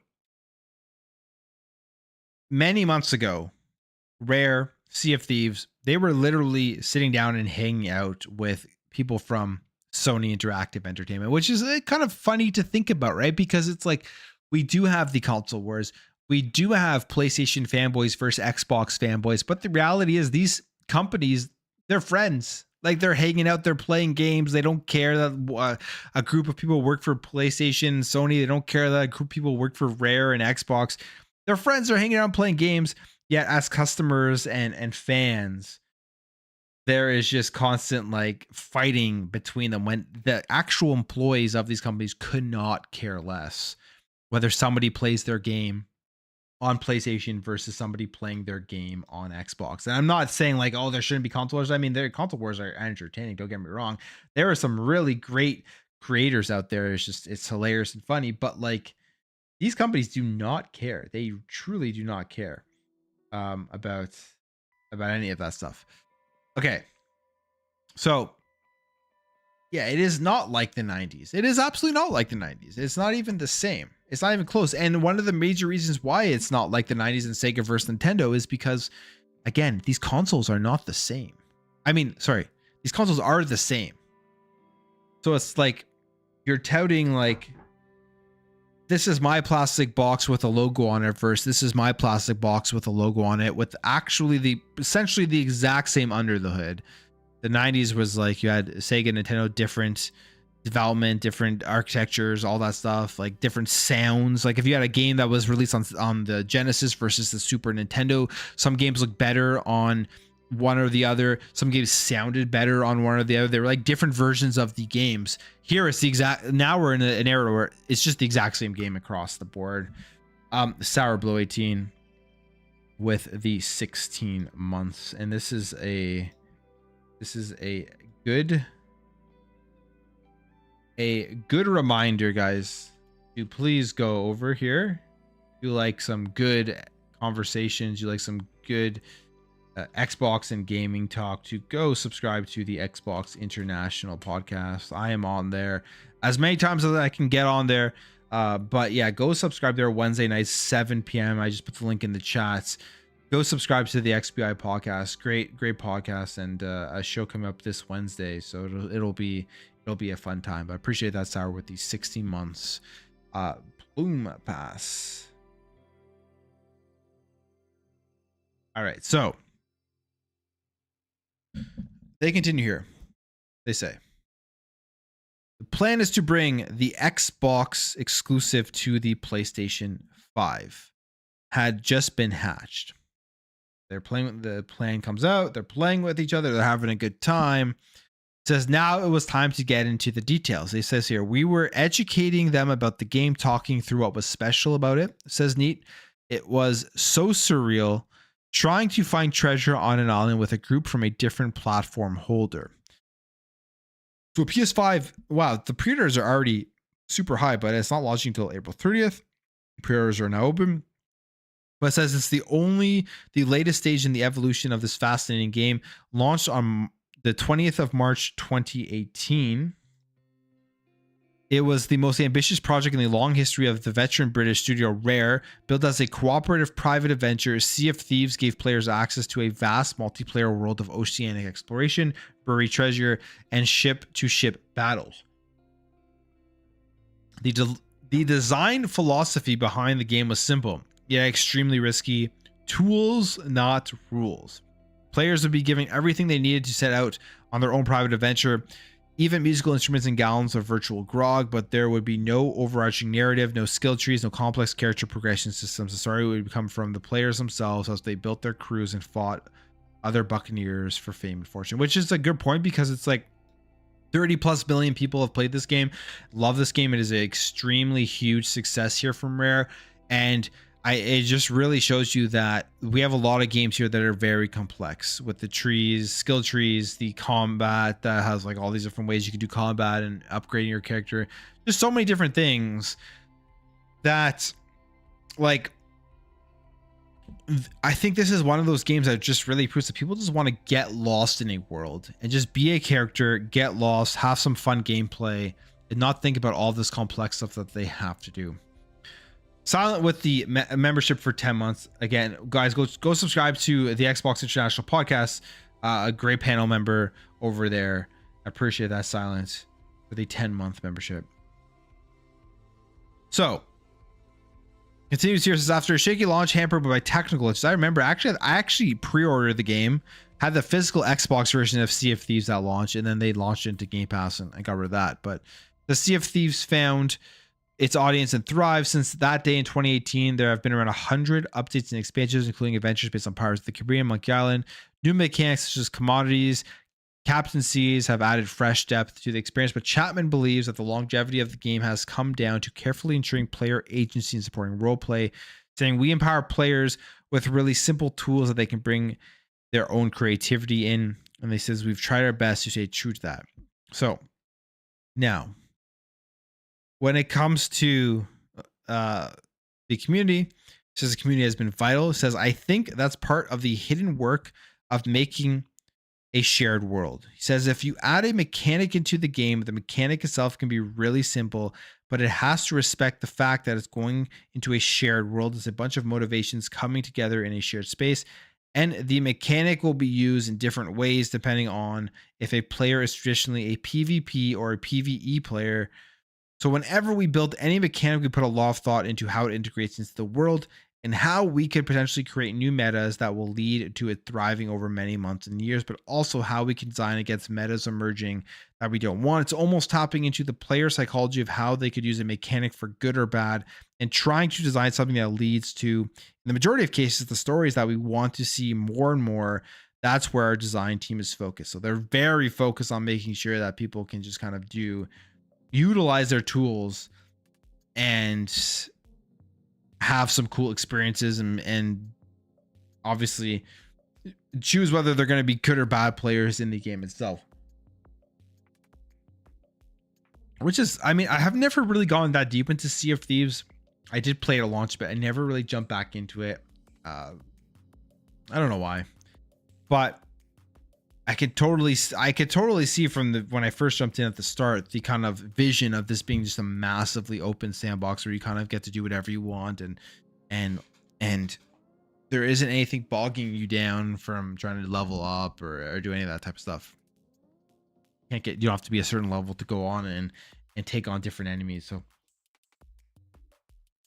that part was pretty cool. All right. Okay. So now they're talking about bringing it over to PlayStation. The question is, so what was it like to face the prospect of opening the game to a whole new community? It says here, at a leadership level, when we first heard about this as a possibility, it was excitement first. Then, okay, how are we going to do this? Says Neat. The fact we already gone to a different platform with Steam helped us to face not only the technical challenge, but also how to start engaging with a different community in different places and build that reputation. Now, here's the thing. When it comes to Sea of Thieves, it's like, I'm sure most people, like a lot of people on PlayStation knew about this game. It reached over 30 million players. It was already on PC. So I don't think that challenge was that huge. It's rare. Like, people know about Sea of Thieves. It says here, this is the first time in Rare's 40-year history that we're developing on a Sony platform, which is pretty crazy because it was like Nintendo for forever, and then I guess Xbox bought them, so it was Xbox. It was the first time they're developing on a Sony platform, which I didn't even realize that. It because it was quite surreal for us getting on a call and being presented with a set of slides about a platform that we never thought we would get an opportunity to go ship on. But honestly, for our tech team, it was like, let's just get kits in and start experimenting and figuring this out. We had them hidden away in a secret part of the studio with frosted windows, and no one could peek in. It was excitement as much as anything else. So they hid these PlayStation 5 dev kits away from everybody, and obviously only a certain amount of people who are creating the game for PlayStation 5 were able to see what was going on, which is funny because I mean, sure, that's like one way leaks get out. That's one way. I mean, leaks already did get out. I feel like that's probably one of the things that got this game out there into knowing about it before it actually was announced, was people saw these PS5 dev kits coming in. And it always comes back to the question when I think about the dev kits. People are like, well, why? So now Xbox knows everything, all the secret sauce about PlayStation. But like I've said like multiple times on the stream, it's like these consoles are essentially the exact same. There's really no secret sauce I think PlayStation is really hiding. We know what they like. Xbox already knows the SSD speeds. They know the SoC. They know everything about it. It's exactly the same essentially as Xbox, with the Series X being slightly more powerful than the PlayStation 5. No real secret sauce. Maybe some of the tools, but Xbox has better tools than the PS5 that have not been utilized, like all the AMD stuff. So it's like there's no like intellectual property here that PlayStation is probably that worried about that Xbox doesn't already know about by giving them the dev kits for the actual PS5.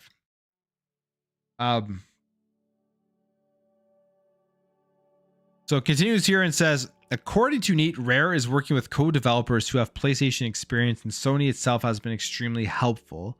Sony has actually been helpful to Xbox and to Rare, holding regular catch-up calls and making its own tech staff available whenever needed. Even when the project was still top secret, says, if we went and visited their studios, we had to do it not wearing Sea of Thieves t-shirts, and I'm sure you can imagine. Doesn't it? One huge benefit of preparing to welcome a new community is that it has given the team an excuse to stop and think about the game's structure. Season 11 of the game, which launched in January, was developed with the knowledge that PS5 players would be joining soon.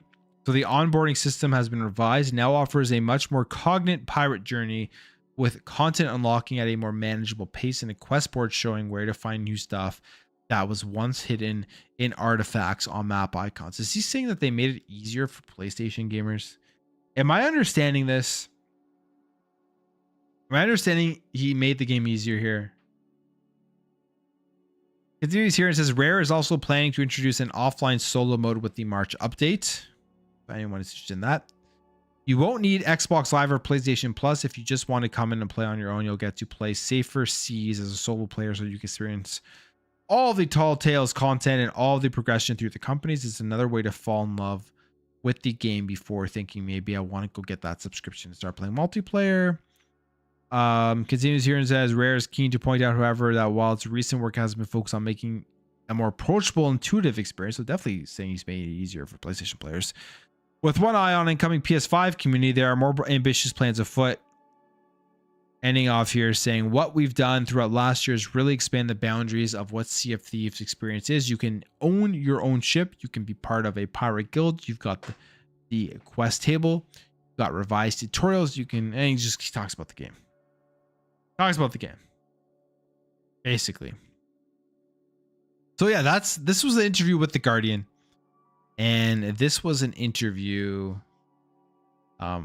with the Sea of Thieves people, with Rare. And I guess the conclusion out of this thing is they are excited and happy that this game is on PS5. That's just the reality of it. And I'm not surprised, because if you think about it, right? If you are a developer and you go to any developer, first party, third party, second party, whatever, the majority of those developers will want as many people to experience their games as possible. So you're going to Rare, you're like, hey, 30 million plus people have played Sea of Thieves on Xbox and PC. Hey, there's a potential of 10 million more people playing this game. Do you want to reach those 10 million players? absolutely they're going to be excited and say yes. It's a new project, it's a new challenge. They're going to want to do it. And they said here they were literally happy. They were playing with the Sony Interactive employees. Sony has been very helpful with them. This whole console war thing is honestly non-existent in between the companies itself. It is just an online thing. It's just an online social media thing between fans. So, yeah. What am I reading here in the chat? A bunch of new photos of David Jaffe and Jim Ryan. What is going on here, guys? What is happening here? I take my eye off the chat for 1 second here. And we're talking about David Jaffe and Jim Ryan.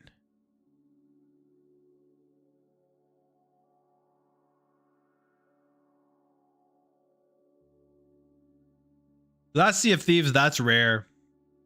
Not surprised, really, to be hearing any of that.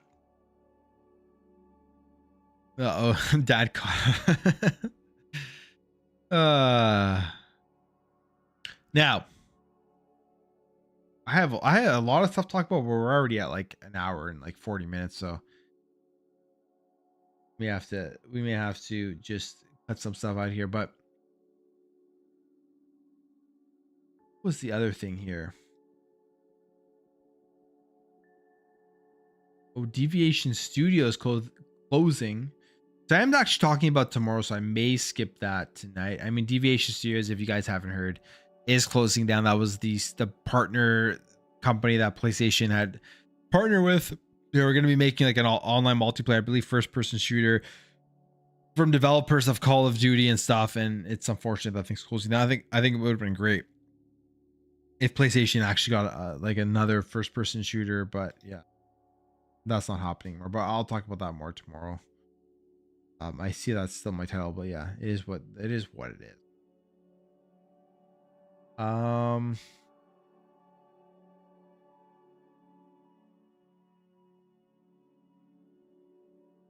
yeah, it has been a wild week. Talk about this here. Got another.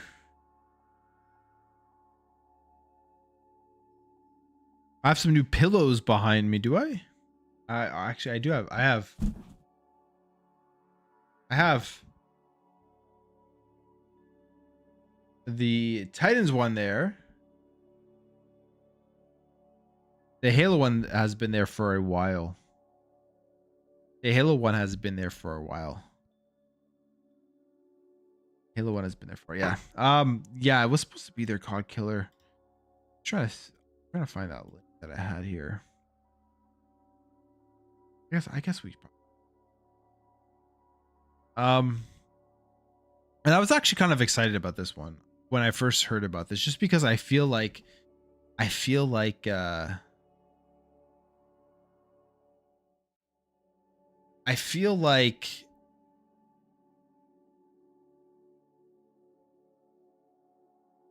gotta change title again.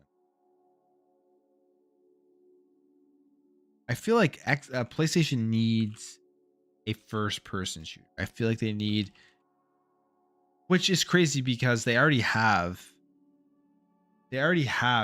great first-person shooters in Resistance, in Killzone.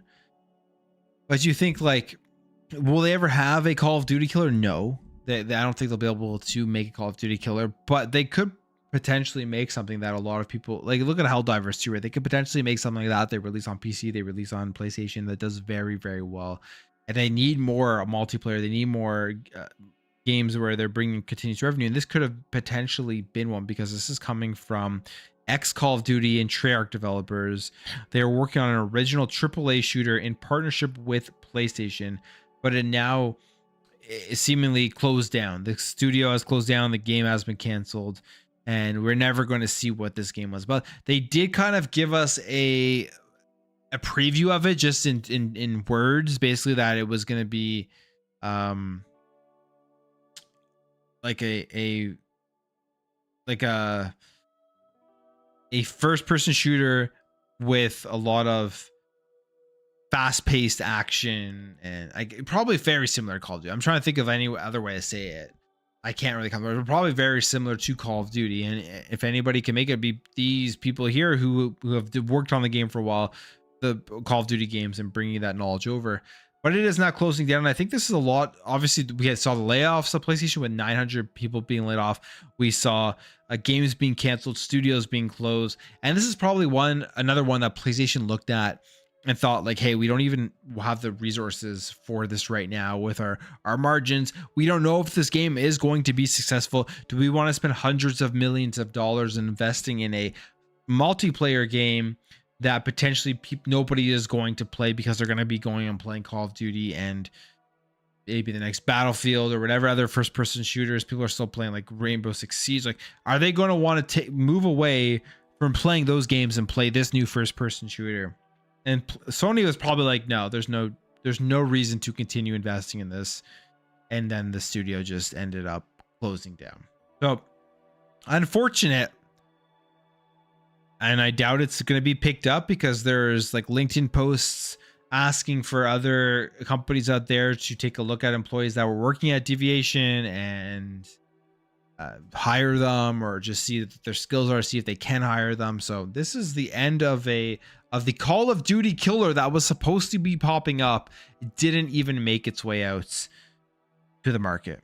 And again, I think it's an unfortunate thing. I wish it would have made its way out to the market just to kind of see what it was and see if there. I think Call of Duty needs more competition. I absolutely do. I think they should bring a Titanfall 3. And this could have been one of those games potentially, right? But obviously that is not going to happen. It's an unfortunate thing, and I think this all continues with the layoffs and these changing strategy of PlayStation, where those margins aren't good enough. So they're going to be far more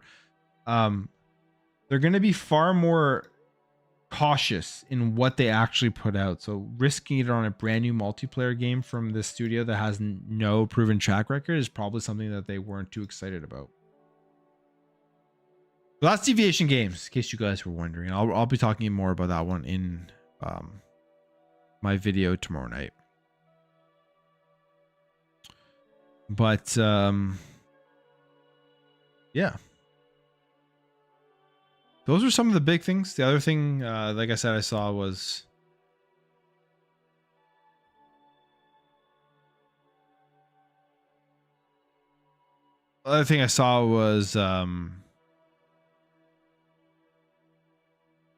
Blade 2 coming over to PS5. I don't believe that rumor. What else did I see? Weekend. What else did I see this week?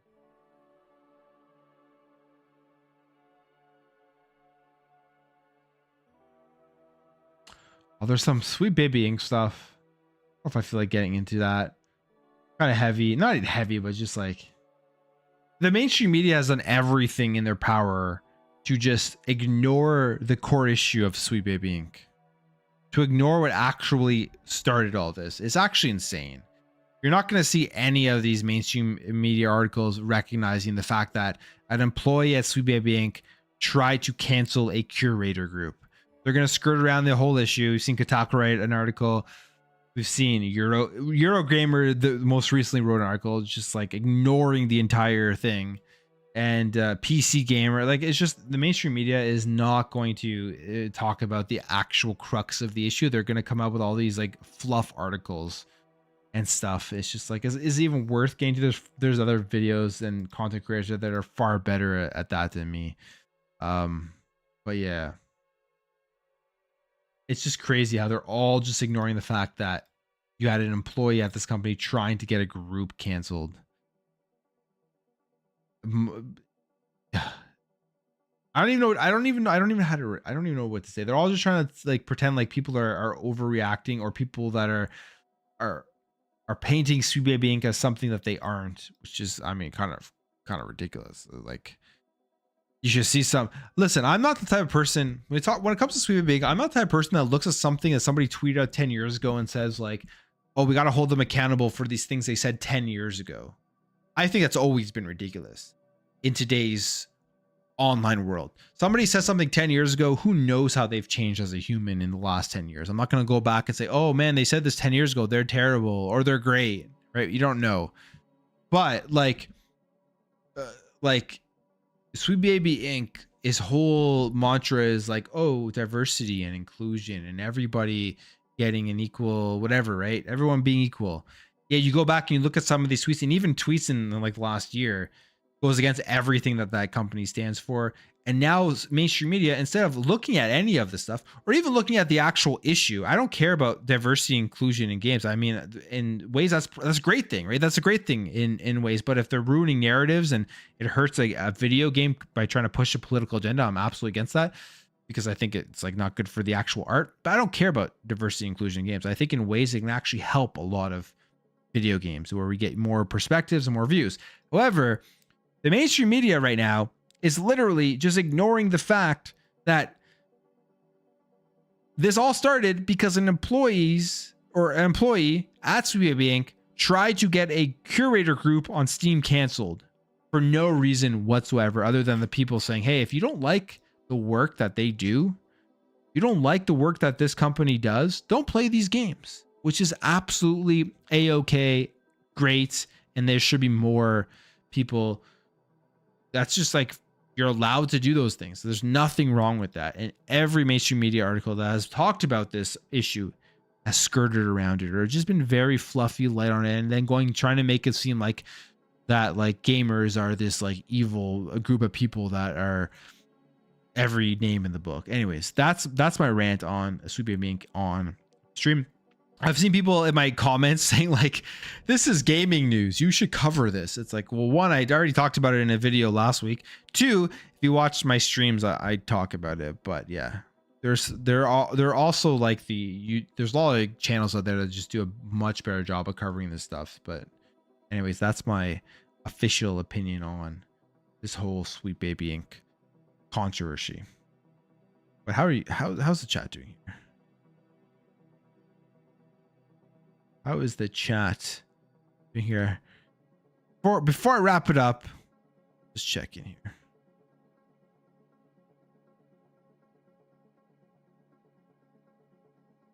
Yeah, the drama is wild. Drama is crazy with Sweet Baby.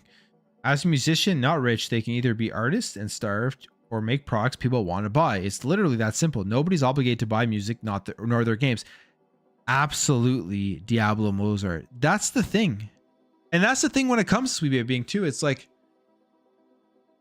it's a curator group on Steam that is telling people, "Hey, if you disagree with what this company stands for or what they're doing, don't play these games." Whether you agree with that or disagree with that is absolutely irrelevant. Like, that doesn't even matter. I couldn't care less, and nobody should care that somebody chooses not to buy a game because Sweet Baby Inc. has worked on it. If you do care, you're actually the problem here.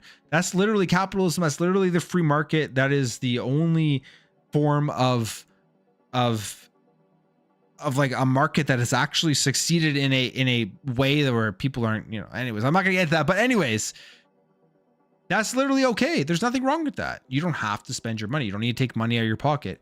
If you love what they do, spend all your money on those games, and them trying to cancel them, it's just like, no one, for some reason, mainstream media has not covered any of that, which is just crazy. They talk about the issue and trying to make it seem like gamers are trying to make it seem like Sweet Baby Inc. is this terrible company that's doing all of these things. No, like literally, that's not why this started. It started because a employee at that company tried to get a group canceled on Steam. That's why all of this started. So it's like Hogwarts all over again. Yeah, I mean, Hogwarts all over again. Sure. That absolutely backfired. And I mean, it's backfiring too. Like, you've seen the Steam group explode. And I can guarantee you there's people of all diversity backgrounds who have joined that Steam group. I can guarantee you that. So it's just like, it's absurd that for some reason, the mainstream media does not want to care or actually talk about the crux of the issue here. And we're going to continue to see this, all of these fluff pieces. And I'm guessing it's because they just don't want to lose access for some reason, which again is another concerning thing if you're a gamer, if that like supporting that company and making them seem like they're this company that did nothing wrong will lose you access. That is an issue, because that means that like there is a lot of players in here in the industry that don't actually care about the games. They don't care about gamers. They don't care about the games. All they care about is pushing their agendas. So yeah, but it's been crazy. It's been crazy. There's been lots of videos, non-stop videos on it. It's funny too, because it's like, maybe it's like not many comments, but a couple comments like, oh, you should cover more. It's like, I could cover more, make a bunch of videos and get probably way more views off it, but there's just like what is to be said that hasn't already been said 100 times in all of these other videos that have been put out. But we'll see. I think this thing will continue to develop. But I think it's totally backfired on them. I think I was seeing the other day too, that same employee was like, when Akira Toriyama, I gotta make sure before I say this, I gotta make sure I'm saying the right thing. When Akira Toriyama died, the same employee was making some like political tweet about him, when like literally everyone was just like, obviously like he's so big for everything that he's done. He obviously should be, I think he should be credited for bringing essentially anime mainstream over to the West. I mean, like Dragon Ball Z was massive, but yeah, like that same employee got back onto Twitter after being suspended for like a week. And one of the first tweets they put out was to like say something to, after Akira Toriyama died, to like, I guess, dunk on him. I don't know what he's trying to do, but it was just absurd. Paul, you're playing Hogwarts is a phenomenal game. I played it last year. It is a phenomenal game. It didn't just get big because of the controversy. Like overall, it's a great game. If you play that game, the controversy aside, you just don't know anything about that. You jump into that game, it's a great game. And very, very detailed. Like they put a lot of love and effort into that game. Starfield taught me about pronouns. I don't think Starfield was actually I don't know if you're trying to like, I'm pretty sure Starfield was not actually worked on by Sweet Baby Inc. because the writer of that game came out and said that it wasn't, and or the what was it, the narrative what's his name, Emilio, anyway, Sweet Baby Inc. did not have didn't work on Starfield. That's actually not true, if that's what the reference was when you said that. But they were apparently tagged on IMDb, which can be, it's just anybody can tag games or take work on IMDb as being worked on by a certain company, so you can't really take that as fact. But yeah, Starfield actually was not worked on by Sweet Baby Inc. My I guess conclusion to all this is, if you truly dislike what they do, you truly don't like what the games that they work on and what they stand for, if you think that they are ruining video games by like forcing political agendas on to these games and making them worse, you just literally can't buy those games that they work on. And that means first party Xbox games, some of them at least, like South of Midnight. If you're against what their company has done to gaming, you can't be playing or buying those games. That's the only way to counter that. Literally, it's the only way. Me personally, it's like, when it comes to, I think it's completely normal to have narrative consultants on games. I don't think that's like the insane thing. The shitty thing is if they ruin narratives trying to push political agendas in games, and we don't know how much of that has happened. We don't know how much of like their consultation has actually changed video games. That's actually true. We don't fully know, but the issue that if you fully are against like the cancel culture stuff, then you literally just can't play any games that they have worked on, because again, that's the issue of this entire thing. They tried to cancel a curator group that did nothing wrong. So yeah, diversity is not a bad thing. That's not even the issue of this thing. The issue is the cancellation of that group that they tried to push onto people.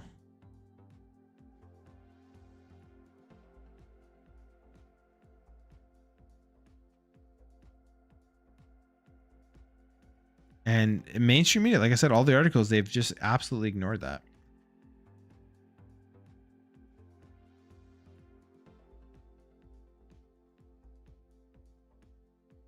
But yeah, that's kind of what I think about the entire thing. And as I've said, there are far more better videos and channels out there that cover it more in depth, and go check out those.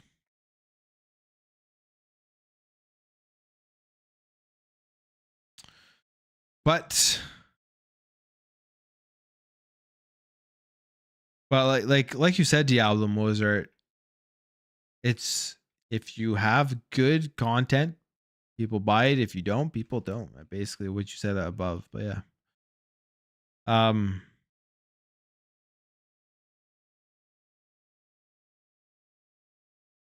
Instead of buying Sweet Baby stuff, Xbox gamers should just buy JRPGs. Hey, Richie, I don't know if you were here at the beginning of the stream, but I still got this baby to unbox.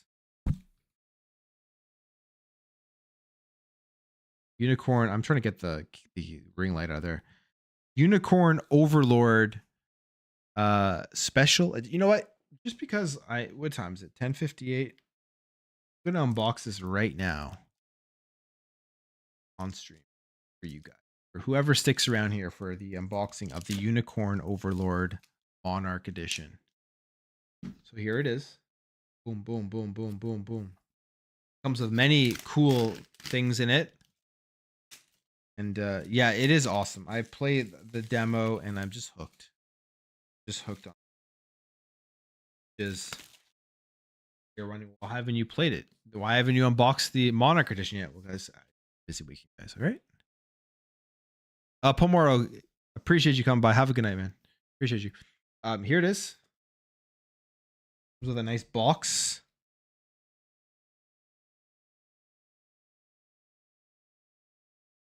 Comes with a slip cover.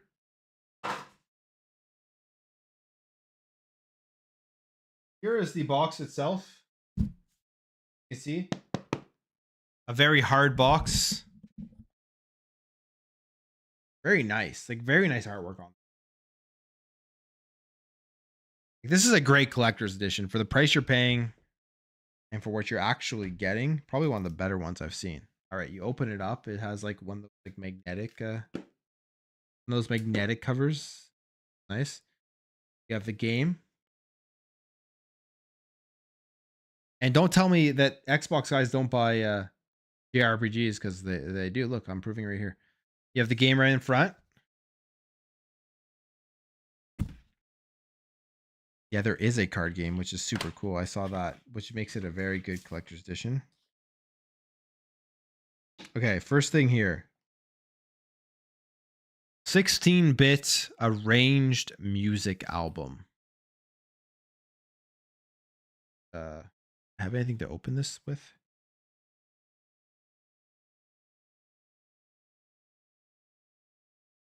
I nail. 16-bit arranged music album.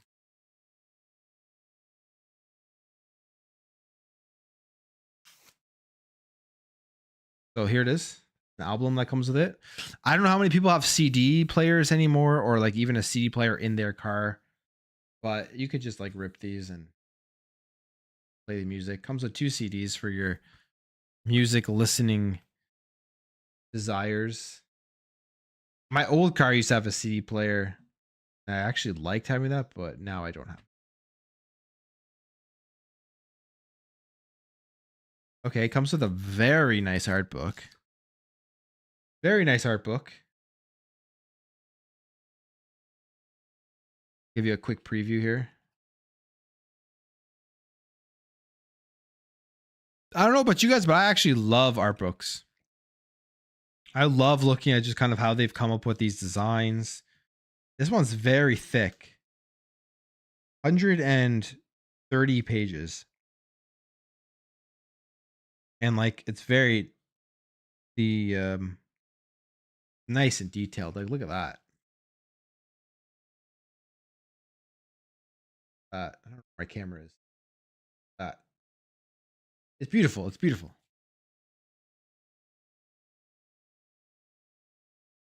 Wow. Look at this one, guys. Look at this one.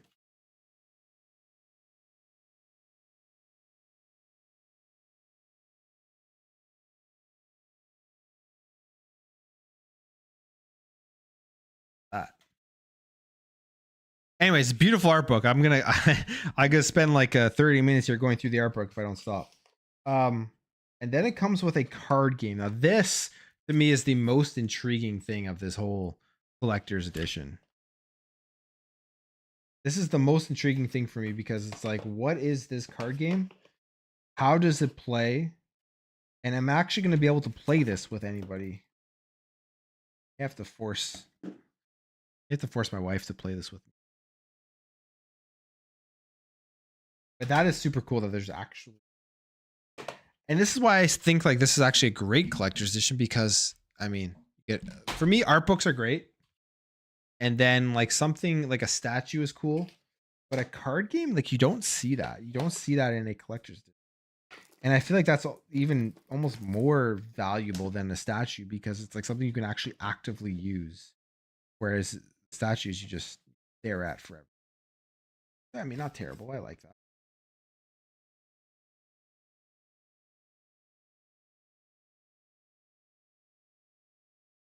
Here's the card game.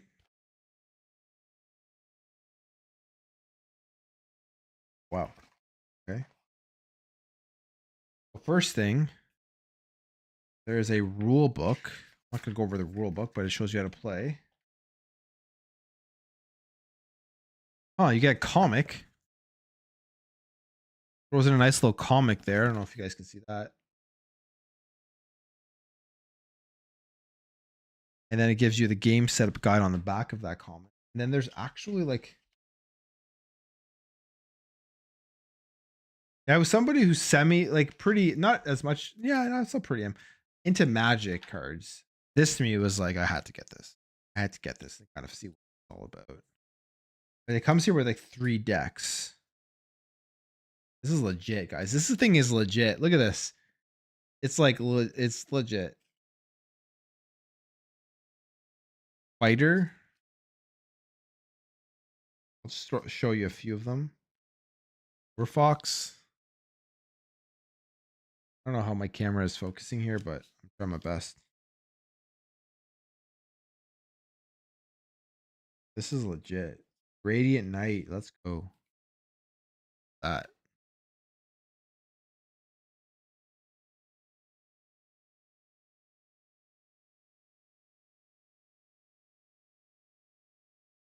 What else have we got here? Alvin Fencer. Look at this. I guess this is why like people like JRPGs.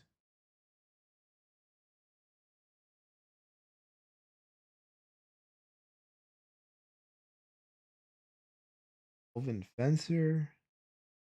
Elvin Archer. Look at these. Look at these Elvin designs. No, that car has a bend. It's a persistent progress card game. I don't know. I don't know too much about the card game. I'm gonna have to look more into it. I'm definitely gonna be playing it and trying it out. That's just one deck. There's actually 3 decks here. So there's 2 decks here, I guess, with like characters, and then there is another deck here, which I guess is like towns and lands, I guess. If you're comparing it to Magic, I guess they'd be lands. I have to look into this card game to see kind of exactly how it plays. And there's a bag, I think, of dice, which I have to see. Open up. Yeah, like this is like, it seems like a land. Music, yeah. Cathedral, encampments, lake. Yeah, like it literally has planes. It literally has planes, guys. Anyways, those aren't as cool as the actual curse.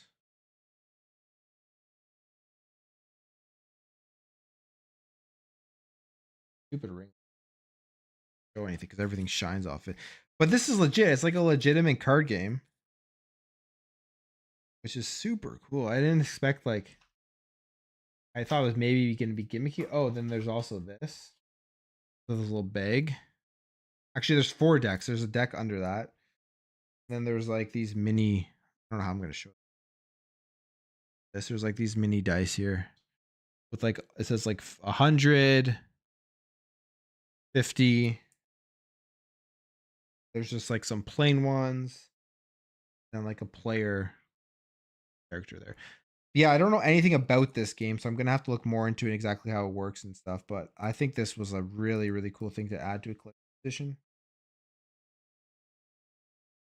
Comes in this nice little. Then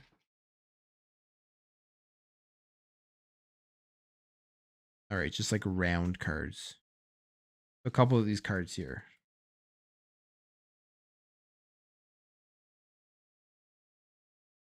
Which I'm not sure what they do. But that is the card game, which I'm gonna have to figure out how to play and find someone to play with. Which is pretty cool. That's the Unicorn Overlord Monarch Edition. I'm excited to play the actual video game. I mean, I played the demo. I loved it. So I'll be jumping into that soon. All right.